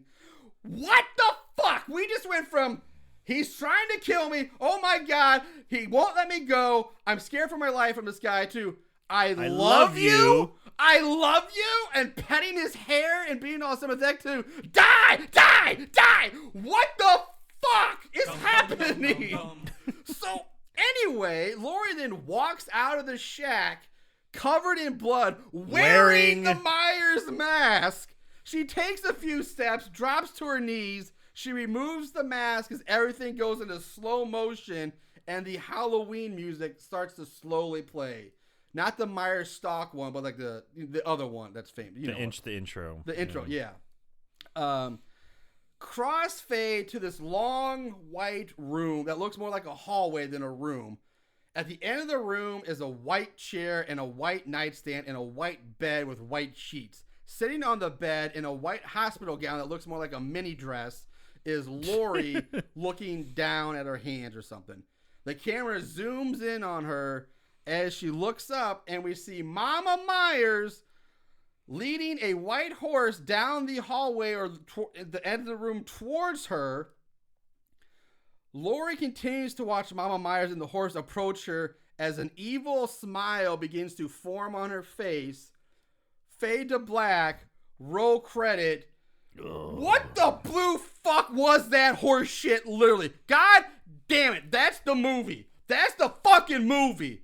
But that's not all we're going to talk about. Oh, no. Because the truth is, there's the other version of this movie. There's the director's cut. So let's talk about that shit real quick. In the director's cut, which Aaron has not seen. I have not seen it. Aaron hasn't seen it. Thank God. I'm just going to talk about basically the ending differences, not the whole movie. Because, first of all, the director's cut is like a good 10 to 15 minutes longer than this one. This movie's already an hour and 40 minutes. The director's cut was like an hour and 159, basically. And like I said, I didn't have time to watch both of these again. I'm not going to cover the entire movie. I pretty much just skipped to the ending because that's where the biggest and most controversial differences are anyway. So I'm going to start at the point where Brackett and the cops show up at Brackett's house. And it's basically, it's a more drawn out and way more emotional scene when Brackett gets to his house and sees Annie dead on the floor. The movie slows down, like really, like not like pace-wise, but like slow motion stuff. And the sad emotional music plays. And there's more shots of Brackett crying in agony over the loss of his daughter and this, just this trauma, emotional trauma. And then they splice in old home video shots of a very young Danielle Harris. Jesus. Basically from like her Halloween 4 years, maybe even younger than that, but like really young, like real legit home movies of her. I guess to represent Brackett's flashing fatherly memories of his daughter. And honestly, I kind of like it. Wasn't bad. It did up the emotion because I did think like he got over, like, granted he didn't have time because he had to go get Laurie right away, but like he seemed to get over the loss of his daughter or handle it really well, really quick in the run. So this part I didn't mind because it really was emotional, and you could see like just the agony and trauma on Brackett's face during that. That's the actor. He's fucking awesome. Yeah, What's his he name did again? a great job. Brad Dourif. Yeah. So now we're going back to the shack scene, and it starts the same. It all starts the same. The big changes come when Loomis shows up. He still does the same. He gets punched. He fakes he runs off. I'm going to do it. And he gets the spotlight. And he goes into the shack. Now, he still tells Myers to let Laurie go. And he still tries to convince Laurie that no one's holding her down. He yells at her to stop. Only this time. Oh, boy. Okay. So, again, really dumb stuff here. So, only this time, Mama Myers tells Myers it's time. And everything goes quiet. Like the whole, all the sound from the movie just goes away. And it's all peaceful for a moment. And then it cuts to the outside of the shack where we see all the cops watching and waiting and the helicopters flying around. And then we just see Myers and Loomis come crashing through the old wooden walls of the shack out into the grass. Myers stands up, pulling Loomis up with him. Myers rips off his mask, and we see Hobo face, his fucking Hobo Myers face for the first time. I just lost my space and notes. Hobo face for the first time. And then in the first time in a Halloween movie history, I'm pretty Myers actually speaks because he looks right in Loomis in his eyes and says, "Die!" and then stabs Loomis.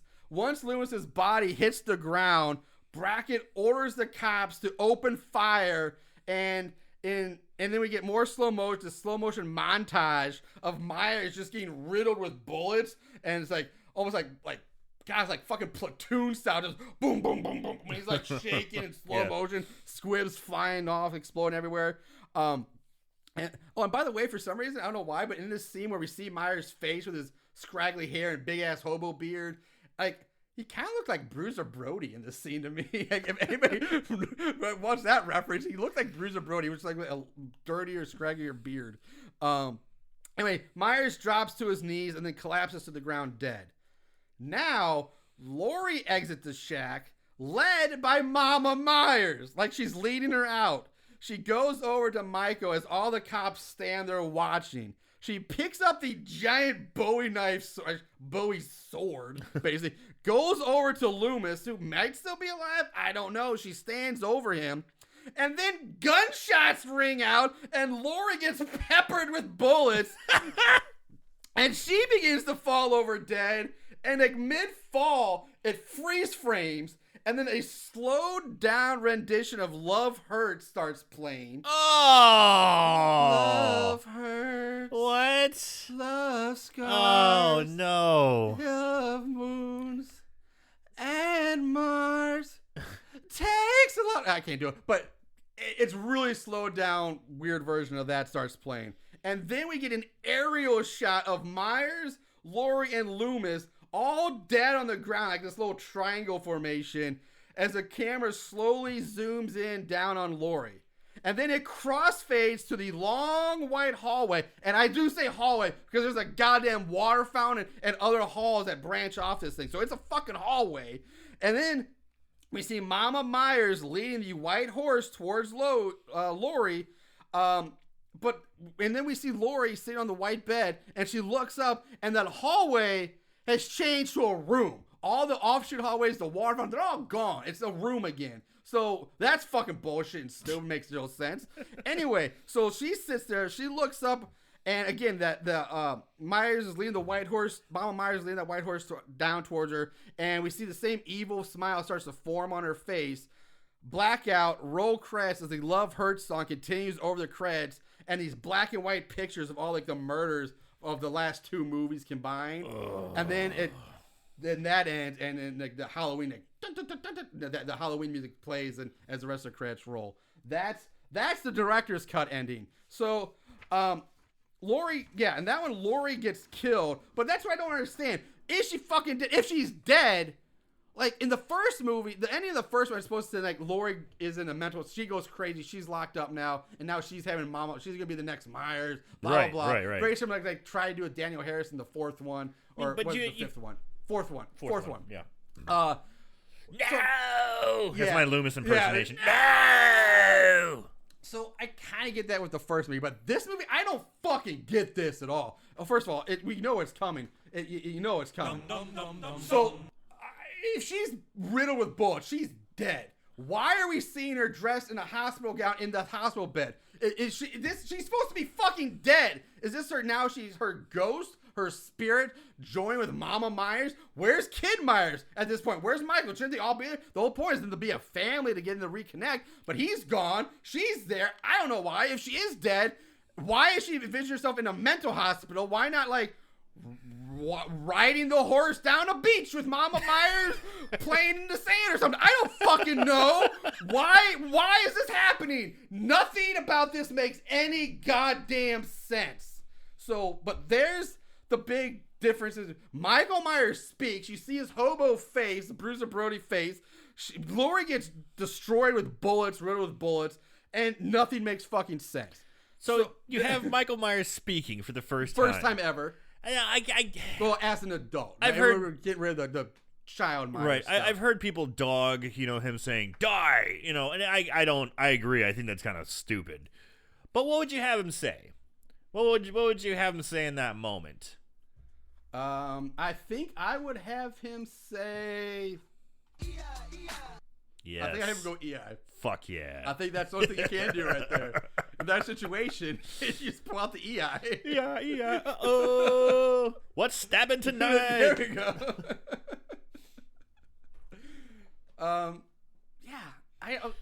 Yeah, I mean, I heard a lot of people dog it, but I don't like it either. But I think people should lay off a little bit because it's like, what else are you gonna put in there? Is he gonna say something smart and like well thought out? No, he's a fucking weird hobo dog eating killing machine. Probably doesn't have the biggest vocabulary. Yeah, I don't know, man. It's annoying. It's just so it's very polarizing. It is very polarizing. I don't get it. The different. I mean, we'll get into the trivia part of this where we're talking about the different endings and why they were the way they were and stuff because there's a lot of trivia and reviews to get through. So let's just move on. Let's do it. Let's just move on to no. First of all, favorite kills. We almost skipped that. Let's move on to our favorite kills. Don't act like you didn't love it. Favorite kill. All right, so there's a lot of kills in this movie. Very high body count. Yeah. So Aaron, what's your favorite kill in this movie? Octavia Spencer. That's my favorite kill. Really? Yeah, because it's pretty comical. I mean, just the way he just stabs the shit out of her over and over, very violently, and then just as he's about to walk away, and he's like, looks back and. One more. That was more part of it. One for the road. And also, you got her out of the movie. She doesn't have to be associated with this movie anymore. She's too much of a gem to be in this fucking movie. So yeah, that was my favorite kill. I will say that's one of my top choices. I will say because Rob did do a good job of making Miles definitely more brutal and violent in this movie. He's always been a brutal killer, but like his stabbing and the violence is really just that rage and brutality is really cranked up there in this one. Although they did a damn good job in the new Halloween Kills and 2018. Real good brutality in that one. But so many of the kills again are just stabbings, or neck breaks. Or neck breaks. So my favorite kill, as good as that one is to open the movie with, it's great. But in the grand scheme of things, it's not a real kill because it's a fucking dream sequence. I know it's technically bullshit, but I'm probably gonna go with even though the second time we see it, the result was lacking, but the actual kill, I'm going with the bouncer getting curb stomped because it was the most original. Yeah, and the actual kill itself was brutal and like, oh god, that's violent and that's wow. But then take account, never seen it. Don't try to erase from my mind the wad of gum.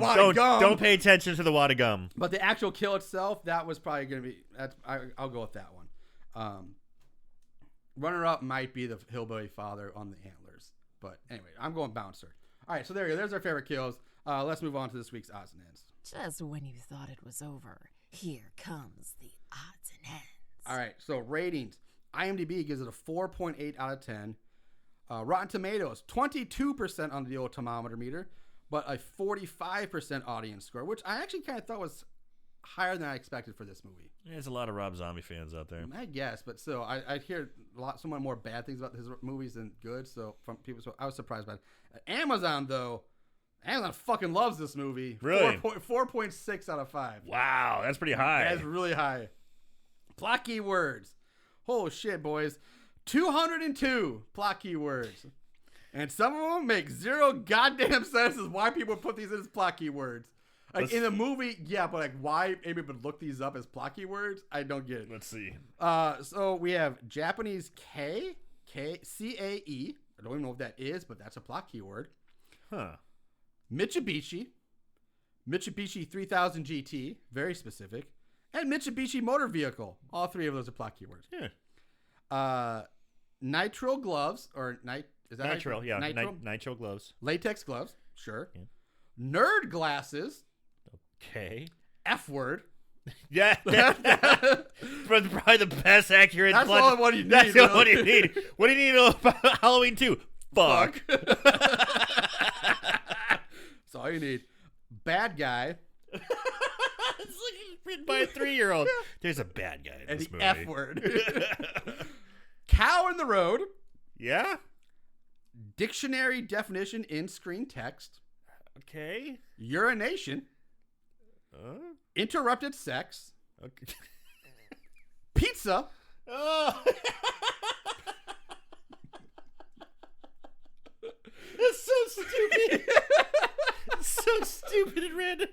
Just hearing these, what you're talking about, and like, I know. I just picture some fucking egghead typing in like, I want to see a movie with fuck, bad guy, pizza, And nerd glasses. Hippie. And this is close enough that I'm going to say our panty lovers are back. Panty lovers, because we do have G-string. Oh, okay. So yeah, close enough. It's panty adjacent. Yeah, panty adjacent. But you want to know what isn't a fucking keyword? A plot keyword? Not one mention of it? Fucking ghost horse. You're kidding me. Not no white horse, no ghost horse. Not one mention of it. Wow. Yeah. Fucking ghost horse. So that's it. That's Ghost Horse had their own trailer on set. You know, they were a pretty important part of the movie. No one mentioned Ghost Horse? Nope. Wow. All right, so trivia. There's a lot of trivia about this that I dug up, so I'll try to get through this as quick as I can. First of all, John Carpenter apparently was offered a cameo in the film by Rob Zombie, but he turned it down. Good move. Yeah. Rob Zombie originally stated that he would never do a sequel to his Halloween 2007 until the studio decided to make it, and then he signed on to write and direct it because he didn't want someone else to ruin his vision. Dude, that sounds like exactly what they did to John Carpenter. Yep. Exactly. History repeats itself. Until 2018, Daniel Harris was tied with Jamie Lee Curtis for the second most appearances at 4 apiece in the Halloween series after Donald Pleasance appeared in 5 films. First Rob Zombie movie to not feature zombie regulars Sid Haig, Bill Moseley, and Tom Towles. A decision to give Laurie the name Angel as her real name was meant to emphasize her as an extreme opposite to Michael. No Laurie Strode's shit. birth name was original film was Cynthia Myers in the original film, supposedly. I don't remember that, but yeah, no shit. That's a big stretch there on that one. At the time, Tyler Mane was only the second actor to portray Michael Myers twice. George P. Wilbur previously portrayed Myers in Halloween 4 and 6. Mane is the first actor to portray Myers in 2 movies in a row. James Judd Courtney has now joined that list with the most recent Halloween movies. Malcolm McDowell quotes Alex DeLarge, the character he played in A Clockwork Orange in 1971, during the press conference when he says, "Let's get things nice and sparkling clear," which is a line of that. Whether intentional or not, Margaret Kidder plays Barbara Collier in this film, a character with a similar name to her Black Christmas character, Barbara Cord. Rob Zombie has stated that the original Black Christmas is one of his favorite horror movie films of all time. That's a good one. While writing Sam Loomis for the sequel, Rob Zombie based his egotistical and self-absorbed personality on Dr. Phil and his talk show. While Laurie and her friends arrive at the concert or the party, the band is playing a song called Terror Train. Of course, Terror Train is the name of a horror movie starring Jamie Lee Curtis, the original Laurie Strode. Which we did on this podcast. We did. Caroline Williams cameos in the film as Dr. Maple, one of the surgeons mending Laurie's injuries in the operating room. She played Stretch in Texas Chainsaw Massacre 2, and Rob Zombie is a fan of the franchise and asked her to appear in this film. Weird Al Yankovic's only condition to appear in the film was that he got to pick his own clothes. Or he got to wear his own clothes. Well, you wouldn't have it any other way. No, you wouldn't. It's always gonna be some loud button-up shirt, Hawaiian and shirt, and like kind of like baggy wool slacks, you know, with Chuck Taylors, Yeah. like red ones or something. Yeah, During the fucking Halloween Weird Al's awesome. During the Halloween party, Laurie is dressed as Magenta. Yeah, Rocky Horror. We already talked about that, so they're all raw. Magenta from the Rocky Horror Picture Show. The role was played by Patricia Quinn, who played Magenta, who was also in the Rob Zombie movie The Lords of Salem. So there's another connection there. Oh, and here we go. We talked about the word fuck. Well, there's a fuck counter. There's a fuck meter. A true fuck meter. The word fuck and its derivatives are used 112 times in this film. It's a lot. That's a lot of fucks. A lot of fucks. Oh, man. There are no more fucks to give. There are literally no more fucks to give. There are no more. I can't even say it. I can't give them anymore. Did you check under the bed? Yeah, they're gone, dude. All the fuck. I can't. They're gone. They're gone. There's no more F's to say. They're all gone.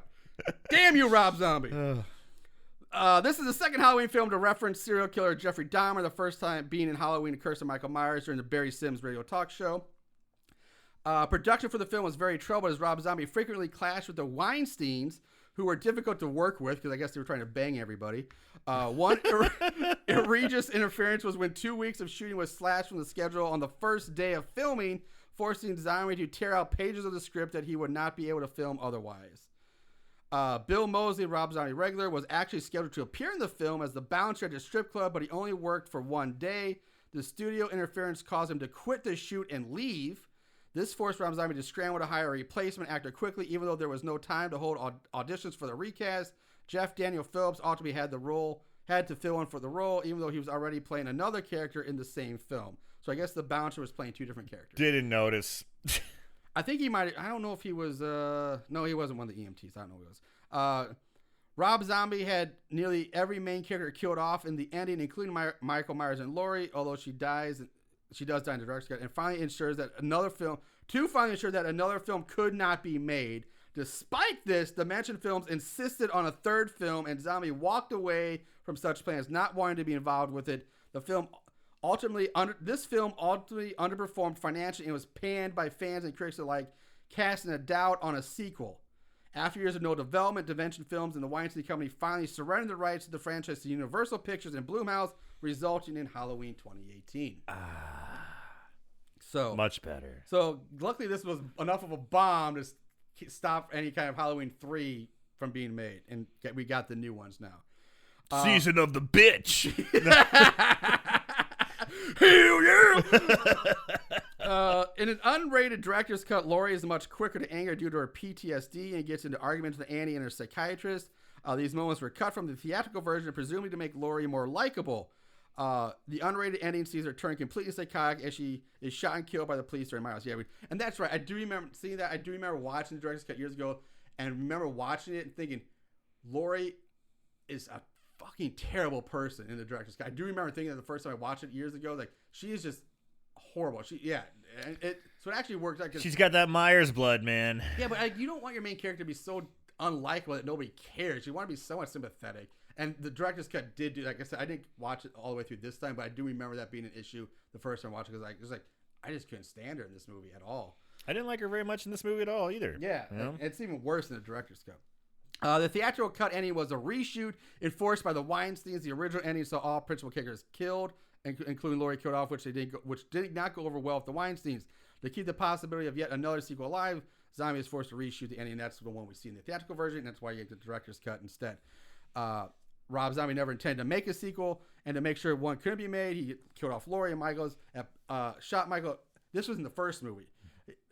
He couldn't be made. He had Laurie fatally shoot Michael Myers at point blank range in the face in the first film to officially kill him off with a giant hand cannon of a gun too. I remember that. It's like fucking Magnum 357 or something. Barry's Magnum from Resident Evil. Gigantic. However, because the film was a huge financial success, Dimension Films greenlighted a sequel against Zombie's wishes. He begrudgingly came back to direct, so nobody else could ruin his vision. We already said that, but the result is a plot hole, and there's no explanation in the film on how Myers survived such fatal injuries without immediate medical attention, especially because in the Rob Zombie versions, Michael is human with no supernatural elements, except the ability to see ghost horses and flip fucking cars.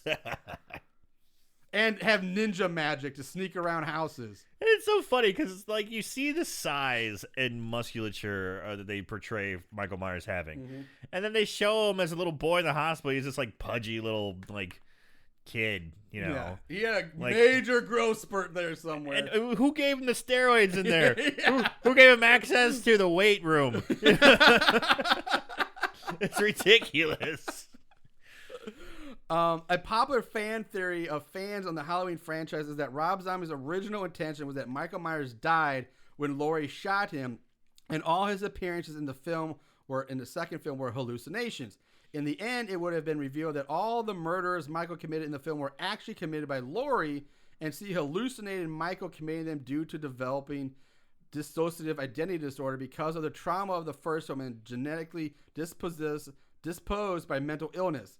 Laurie's inclination to insanity has been confirmed by Zombie in his commentaries in the making of vignettes. So what do you think about that theory? That this whole movie, there was no Myers, it was just Laurie killing everybody. I don't hate it, but it wasn't. That obviously wasn't the case. That wasn't what we saw. Yeah. If that was his true intention, it was poorly executed. I mean, again, I wonder if it was. It could have been the wine scenes. Exactly. There was a lot of interference. Exactly. Going for Yeah. this. It's a shame. I feel like I don't like a lot of Rob Zombie movies, but I don't mind. I'm glad he's around. I'm glad he does what he does. A lot of people seem to like it, and that's cool. But it's a shame to see any artist get like such, get their vision truly held back and altered and mishmashed into just something that's not theirs. And in all honesty, he probably should have just stepped away and just been like, fuck it. You guys make it number 2. I know, and people will know I did number 1. I'm not putting my name on number 2. I wonder if they just threw a ton of money at him. I'm thinking back, and I don't know how that would have been, how they even would have made that happen. Because I'm looking at the kills, and like none of them would make sense to me. Like especially like Laurie, I don't think Laurie would be able to take out the bouncer and curb stomp him to death. The whole strip, all this murders in the strip club, she wouldn't be strong enough to break the guy's arm and throw him around the room. Yeah, she wouldn't be strong enough to string up the bouncer from the lights. And then the killing Annie, like she was at the bar. Okay, she could kill the werewolf dude and her friend in the van, fine. But then she's still at the barn. Yes. When we see Laurie get killed by Myers. So there's no way she would be able to kill Annie that quickly with her friend, with Bria Grant right there next to her. So again, that could have been done editing, or that could have been changed. But like looking back, like I just don't see it. Right. And then of course the ending, like we see like how they would have done the ending with that. Like she's, the police shoot Michael Myers. Yeah. They don't shoot her. So I mean, honestly, things were changed, but like I don't know how they would have made that work. Yeah. I don't know. It's interesting. And I feel like I feel like a few episodes ago we talked about something similar just with a different movie, like how if they would have gone with like this killer was the person killing it instead of the actual killer, it would have made sense. I don't remember what movie that was, but I remember talking about this briefly. And was Sarah Samples on the show? Maybe, I don't know. Was it back in Don't Go in the Woods? I don't know. Maybe, I don't know. And fuck it. It's an interesting idea, but I don't know how you could actually legitimately say that was the case. Without some major rewrites. Yeah, major rewrites. And then lastly, throw the film opens with an explanation of the meaning of Michael Myers' toy white horse, and it frequently appears alongside his mother in his hallucinations. Rob Zombie has said it doesn't really have any deeper meaning than what is already established in the film to counter the many fan theories trying to explain its significance. The toy horse is simply a representation of Michael's lost innocence and nothing more. It's a toy from his once happy childhood. According to Zombie, he picked a white horse as it was more cinematic, and it was more cinematic, and it could have really been anything else instead, including a fire truck engine. That's that. So there's the white horse explained. That would have been fucking way cooler. If she's leading a fire horse, a fire truck around, just driving. She's walking on a white hall. There's a fire truck just rolling alongside her. Fucking funny. Oh, that'd have been great. All right. So that's all the trivia I have. There's a lot of it. Some of it's kind of interesting to think about. So there's little things I noticed in the movie that maybe they paid homage to, and maybe you saw it as well. But I'm surprised they didn't talk about it when they were on the talk show with Weird Al, Chris Hardwick, and Weird Al, and Chris Hardwick. Yeah, they talked about how Loomis referred to him as a shark, or mentioned him being like a shark, and I thought that was a direct callback or reference to the Busta Rhymes quote, "Michael Myers is a shark in a jumpsuit." My head is like a shark fin. Yeah. I know it's not in the movie, but still. Yeah.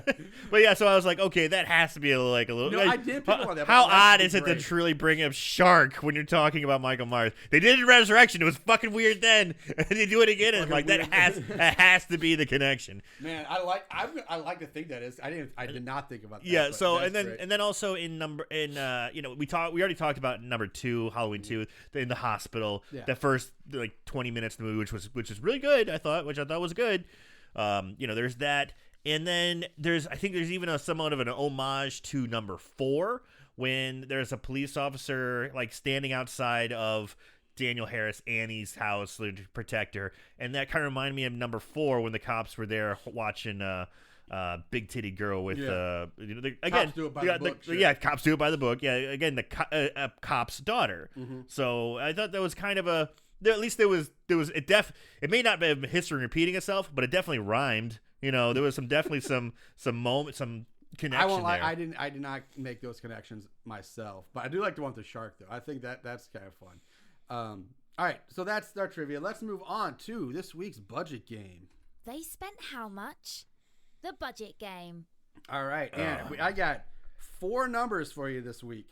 It's 4 numbers. Okay, what we got? We have budget, opening weekend, gross in U.S. and Canada, and then gross worldwide. Okay. So let's go with the budget first. All right. Well, it's a major Hollywood production. It's a sequel. They're probably going to put a little bit more money into it. But again, one of the great things about horror movies is that you can make them relatively cheap. You always you can turn a profit pretty easy, so they're not going to spend too much.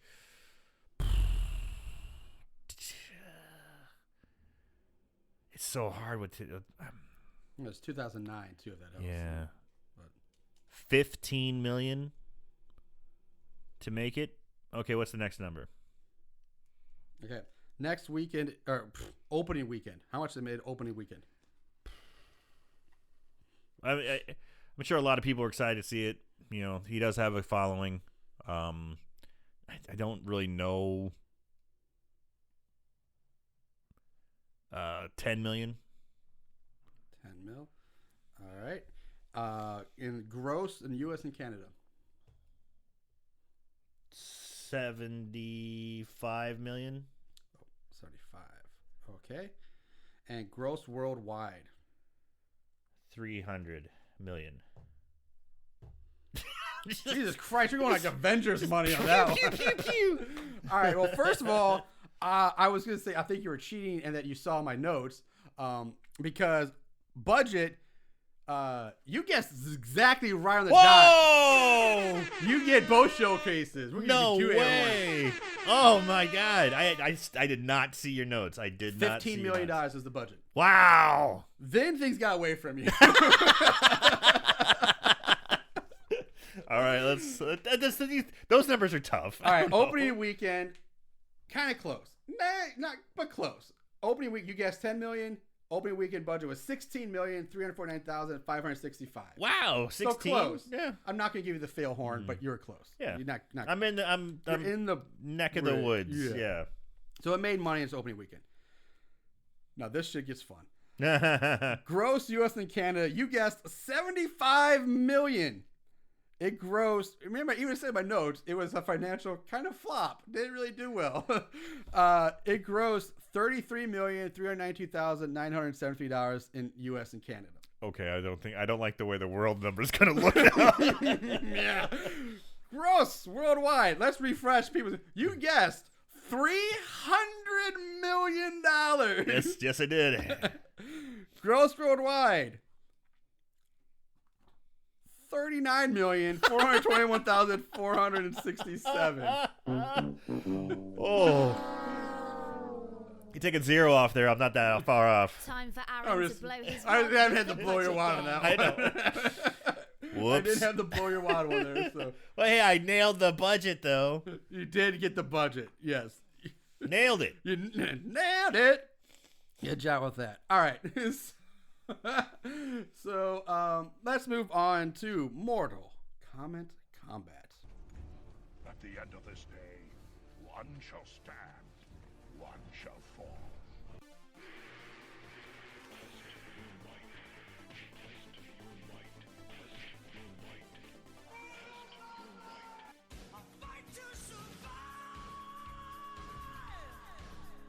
Good versus bad. Right versus wrong. Light versus dark. In the end, when the dust settles, who will be left standing after Mortal Kombat Combat? All right. So this is where we're going to see a lot of the polarization. We're going to see a lot of stuff here. And there were a lot of reviews. I could barely get through like a fraction of these. There's 3,088 total reviews on Amazon. Wow. But this is what's crazy. Like I said, we already talked about ratings. 80% are 5-star reviews for this movie, while only 3% are 1 stars. Only 3? Only 3. Weird. Yeah. First off, from John Hibbs? I don't know. Hibbs. Hiebs. Love this movie. I really do. Rob Zombie, in my opinion, really knocked these remakes out of the park. Halloween Part 1 was damn good. I feel like regulators mount up. Damn good. Damn good. And Halloween 2 was even better. Can't wait to see the new one coming out this year with Jamie Lee in it again. Hopefully it can compare. Honestly, didn't care too much for any of Rob Zombie's other movies. House of a Thousand was okay-ish and cult classic. However, Devil's Reject was only good because of William Forsythe's outstanding performance, but that alone does not a good movie make, and Lord of Salem was just god-awful. These two, however, are gems for the horror movie collection. 5 stars. Wow.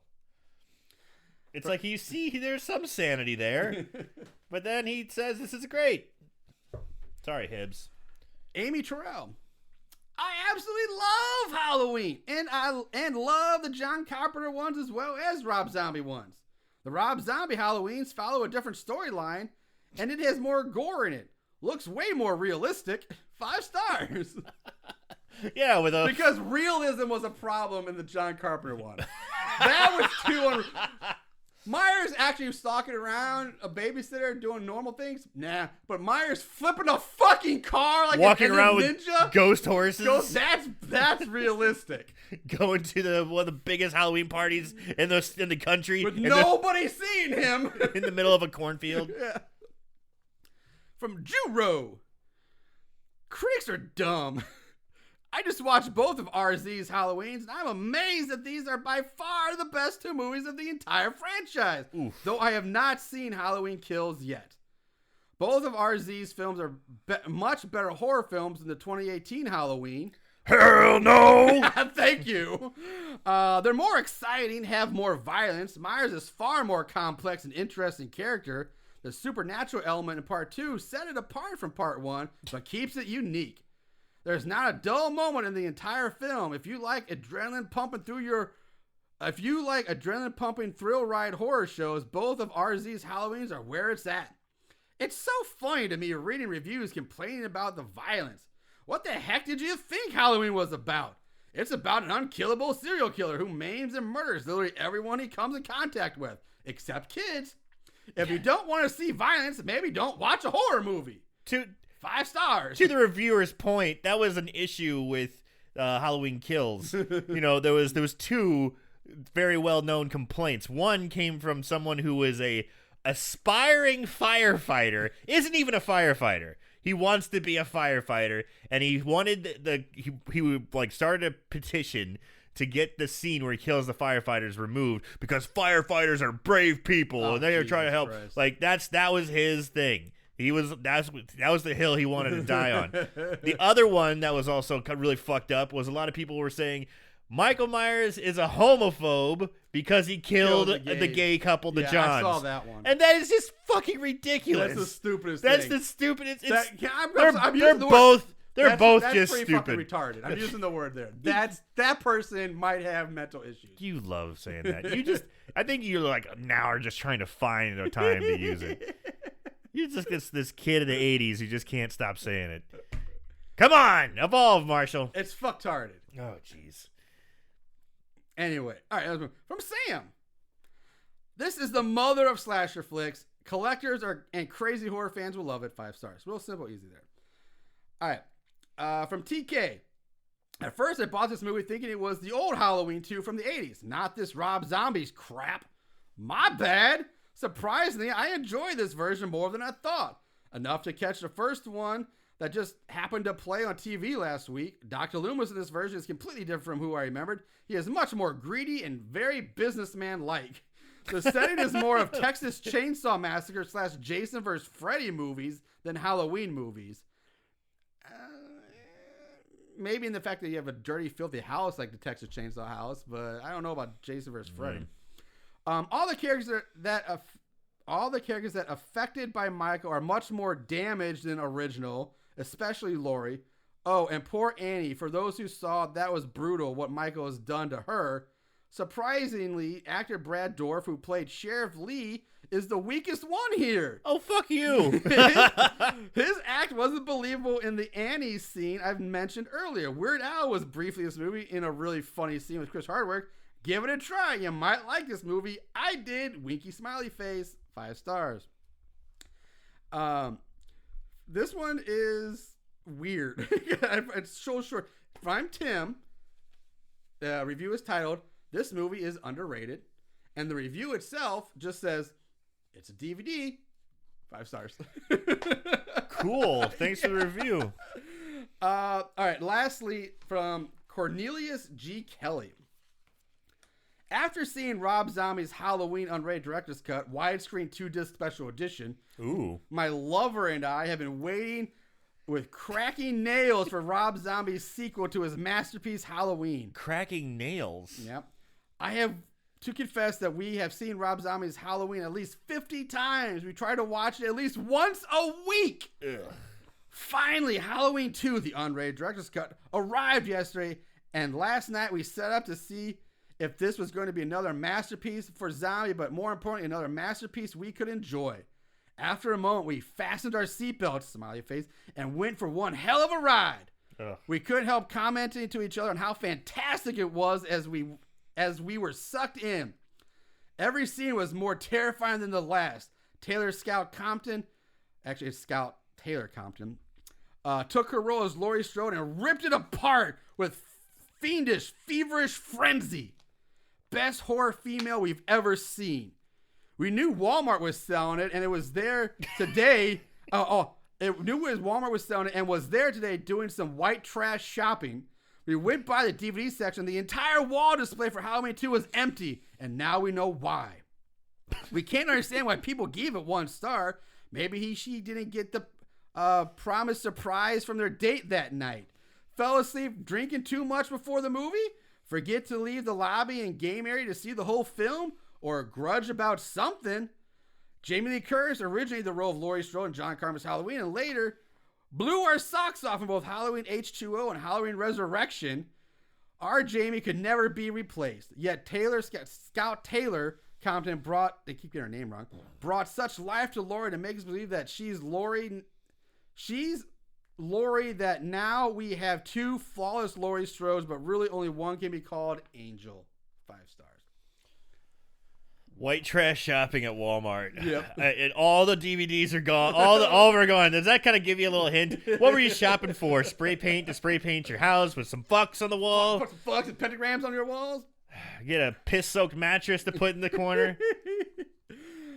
All right. For the other side of the battle, the 1-star reviews. My people. Yeah. From Aloha Dave. Aloha. This is one of the worst films I've ever seen. This is not the 1981 sequel to the original Halloween movie. He writes that in all bold and caps, just for there you guys know. This is Rob Zombie's 2009 remake. I mistakenly thought I was ordering the original. Oops. The film has a very poor script to begin with. Rob Zombie obviously doesn't know how to make a quality movie. The film contains incessant vulgarity, filth, Satanism, nudity, smut scenes, over-the-top gore, and violence, all done in very poor taste. This movie is total garbage. It is so bad that I threw it in the trash pile where it belongs. Wow. Okay. Well, now this guy might be a little overly sensitive, might be a little prudish. I agree. But because one, there really weren't any smut scenes. There's no real sex in this movie at all. Just see some tits. You see some tits. There's the strip club and the strip club owner bang for like a millisecond, but you don't really see anything. And the scene in the van, they're just making out. They're getting ready. Yet. Yeah. So, and Satanism? I mean, there's a pentagram on the wall, but it's not like an upside down cross. Yeah. I mean, so I guess, but it's not like that's the focal point of the movie. Anyway, moving on. Anonymous 1. I've been a big Michael Myers fan for years, but never watched the 2 Rob Zombie editions because I heard they sucked. Good move. Well, not only do they suck, but they ruined the other 9 Halloweens. Michael Myers is suddenly humanized, and there's a whole metaphysical theme played by Ms. Rob Zombie. And Dr. Loomis portrays a self-interested egoist, a total insult to Donald Pleasance. These films were more Rob Zombie than Michael Myers. Don't waste your time or money on these. They make Halloween 3 look like a masterpiece. I don't know about that. That's From None Yorem. Again, no acting skills, no directing skills. They just ruined the brand. If the girl would stop screaming, I was hoping Michael would catch her just to shut her up. The entire thing is lame, since when does Michael stab anyone that many times or cut off a head? I think this is the evils of Hollywood trying to desensitize people further. 1 star. Last 2 here. Christian, I'm not going to say it was the worst movie I've ever seen, but ... Okay, I am. It was the worst movie I've ever seen. The first 10 minutes where it shows a 10-minute run through the original second movie was awesome and actually frightening. I guess he's talking about the part in the hospital, which you actually agreed on. Was actually frightening. But then after that, Rob Zombie single-handedly ruined the franchise. A franchise that I've always loved, even though Busta Rhymes could roundhouse kick Michael Myers through a window, which was Oscar material compared to this. The first Rob Zombie remake was good. Hey, it was really good. A bit too much focus on little mental Michael and not fully in sync with the original. Warning, spoilers ahead. Read on if you want to know the worst thing about the film. But the second just went and said, hey, let's make Michael not wear the mask through half of it and show his face too. It's okay. He won't even be in half of it. It's mainly just Laurie yelling. Let's also make his dead mother's ghost thing talk to him like he's actually mental and not just evil. Just an excuse for Rob's wife to be in it again. Booyah. Let's also make everything grunge even though it hasn't existed in 20 years. Let's make Laurie not sweet, but a terrible, unrelenting, dirty, annoying character. Let's also make our hero, Dr. Loomis, a greedy, self-righteous, glorified, mean, unrelatable, selfish dick who really has no reason to be in it. Bigger spoiler, though, who cares at this point? Oh, and it would be cool if Michael Myers talks, screaming the word die at Loomis just before the immortal Michael is killed again. I don't get it either. But rest assured, your least favorite character, Laurie, will be Michael in the next film because he touched her right before he died. This poor attempt at the same thing the 4th movie did. There's a lot more that was just awful. The storyline was so twisted and non-existent that I don't even think Zombie got it. He just said, it'll be more mysterious if the family evil spirit thing didn't make sense. I honestly am disgusted that I even have to give this film 1 star. And 1 star. Damn.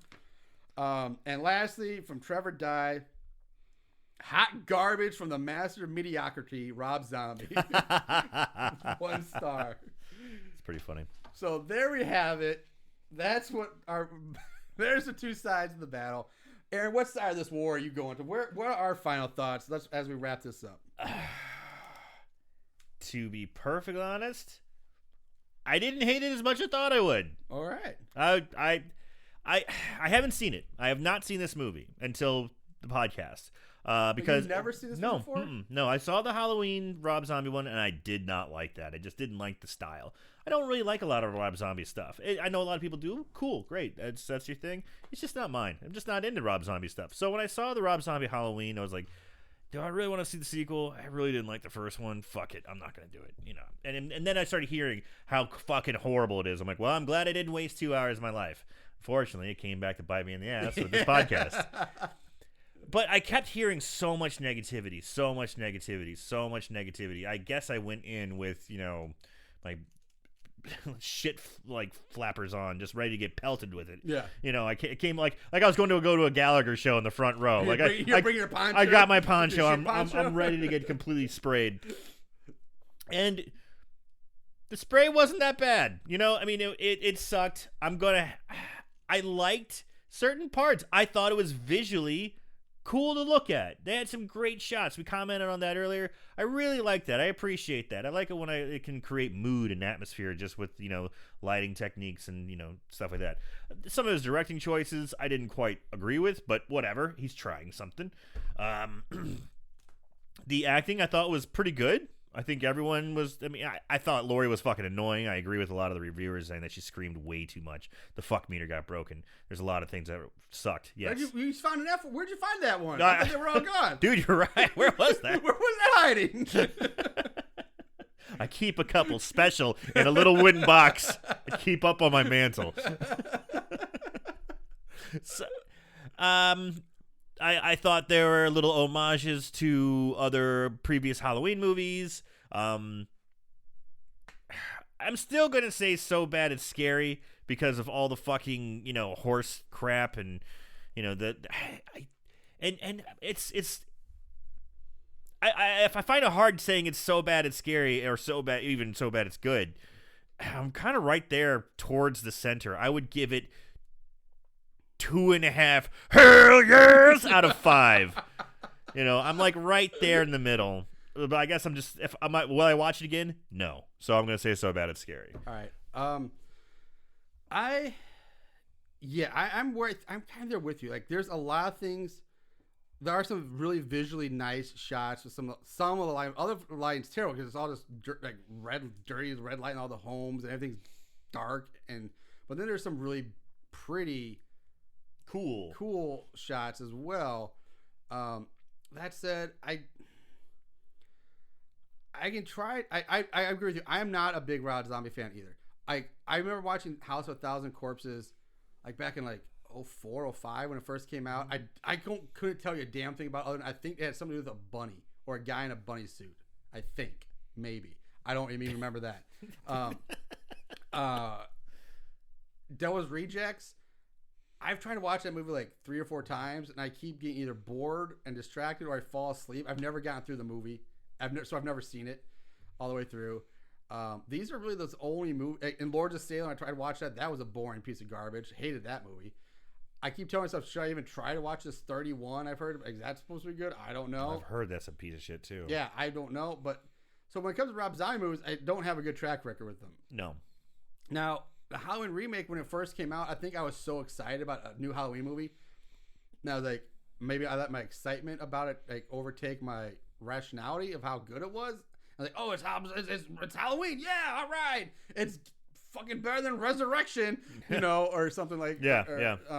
And definitely part 3, but looking back, I haven't seen the 2007 run in a long time. Me neither. Yeah, it's been a while. Now this one, I remember watching it, and again, like I don't remember caring for it. Like I appreciate the fact that he was trying to do something different and modernize the characters the way, like, Donald Pleasance or Loomis, I should say, is a more modern, fame-seeking guy now. That's very realistic. That for modern times, I get that. I get the fact that he was trying to make Myers more human, and he did get away from the supernatural stuff of part 4, 5, Thorn series, and all that curse of the cult, the cult stuff, which that was bad too. But I remember the first movie and even this one, I spent too much time, especially the first one, with Kitty Mikey in the hospital, and I didn't need 45 minutes of him in Smith Groves. Like, okay, I get it. We all know where he's going. We all know what he becomes. Let's just get there a little faster and move on. And same with this, I don't need all the friggin' child Myers talking to his dead mom with the white horse. Like, I just and the Lori hallucinations, her waking up all the time. Yeah, like you mentioned earlier, there's like 3 or 4 times they do that. Yeah, it's enough, too much. But I do understand that he's trying to make him more. Try to, I guess, dive into the psychosis, the psyche, that stuff, the mental side of Myers, and give him more actual character, I guess, in the first 2 movies where he's just this, basically mass killer going around. Shark in a baggy ass suit. Yeah. But I don't think it worked. I don't think he pulled it off quite right. I don't think it was done right. The white horse stuff was utterly ridiculous and way too much. Like, they could have maybe done the white horse, do it at the beginning, show the horse, do the text at the beginning of the screen here, just the definition, then show the horse on the table, and then maybe not bring the horse into like the very, very end when you see the horse at the very end of the movie. Yeah. And then, okay, maybe it's a more subtle kickback. Not every scene there's a fucking white horse, his dead mom, and all this. It's just too much. I didn't like. It's too dark. But at the same time, when I watched it again, not the director's cut. Director's cut is different. We're talking about just theatrical. I didn't hate it as much as I remember, but at the same time, I don't necessarily like it. The fuck words. Oh, look, I just found one too. Nah. Is used way too much in this movie. We say it a lot, but geez, that movie, it's over the top with it. Laurie is annoying and screams too much. I do agree. There's just the most likable character is like Annie, Daniel Harris, and she's barely in it. She gets killed. Which She just hangs out at her house all the time. Yeah, I get it. She has to get died. You know, most of these movies, Sure. they're going to have to die, but she's the most likable character in this movie. One of them was Annie. And maybe Bria Grant's character is not too terrible either. But everybody else is not that great. It's hard to... I mean, it's Halloween. It's its own take. It's something different. I understand why people of the original franchise don't like, because maybe those diehards did like the superhero thing. This isn't the Michael I liked. Okay, fine. But again, like you said, would I necessarily go back and watch this again? Not anytime soon. Yeah. I don't plan to watch this anytime soon. If I want to watch remakes, I'll go back and watch either the original two, or now the new Halloweens have been much, much better in my opinion. And those will be the ones I'll probably go back and watch repeatedly, not these Rob Zombie ones. Right. Maybe the first one, again, just to see it. But this one, I'll probably... It's on my collection. It'll probably sit on my shelf for a while and probably not do anything with it. So, in that perspective, that aspect, like just like you, I'm going to say so bad it's scary. There are things about this, like, yes, it's a Halloween movie. Yes, it's brutal. It's gory. It's a different take on Myers. Like, maybe it's worth watching at least once, but repeated watchings, is it worth lasting? Does it have lasting effects? No. Like those fucks who watch it 50 times. Yeah, unfortunately, all the negatives about the fucking ghost horse and ghost mom are to the point where it made too much of a negative impact on me to want to go back and watch it again. Right. Because that's all I think about. That's when I think Halloween 2, where I was like, fucking ghost horse and this stupid shit. So like, it's not a good fucking ghost horse. It's not a pleasant memory. It's not so. I'm saying so bad it's scary, even though there are some good things about the movie. But so for someone who was like me who never saw the movie, would you say you should watch it? Probably not. Unless I say, hey, you gotta watch just to see the stupid ass ghost horse shit they're trying to do, and watch it in like almost an ironic, you won't believe this shit type of way. Not, hey, you need to check this out because it's actually good. Right. So I would say, yeah, probably no. So bad, scary. Yeah. That first 20 minutes though, banger. First 20 minutes, the dream sequence in the hospital, banger. That was good. Loved That's it. banger. Yeah. That's like old school Halloween. That had the Halloween feel to it. And then after that, it just got fucking Rob Zombie shit stain all over it, his greasy dreads his greasy dreads started creeping into the film. Yeah, like fucking tentacles. Yeah. So that's it. So that's ours, guys. That's our part. I know we dragged that out a little bit longer there at the end, but that's it. That's it for this week. Like I said, guys, it might be a little while before we're back, but we might be back at the end of the month, maybe. But I'm sure we'll probably at least get one, maybe two Christmas episodes in, because I know Aaron likes the Christmas episodes. I do. So we'll have those to look forward to. So till then, guys, you know what to do. You know the drill. Remember to watch more horror movies and to always keep it tight. Hell yeah!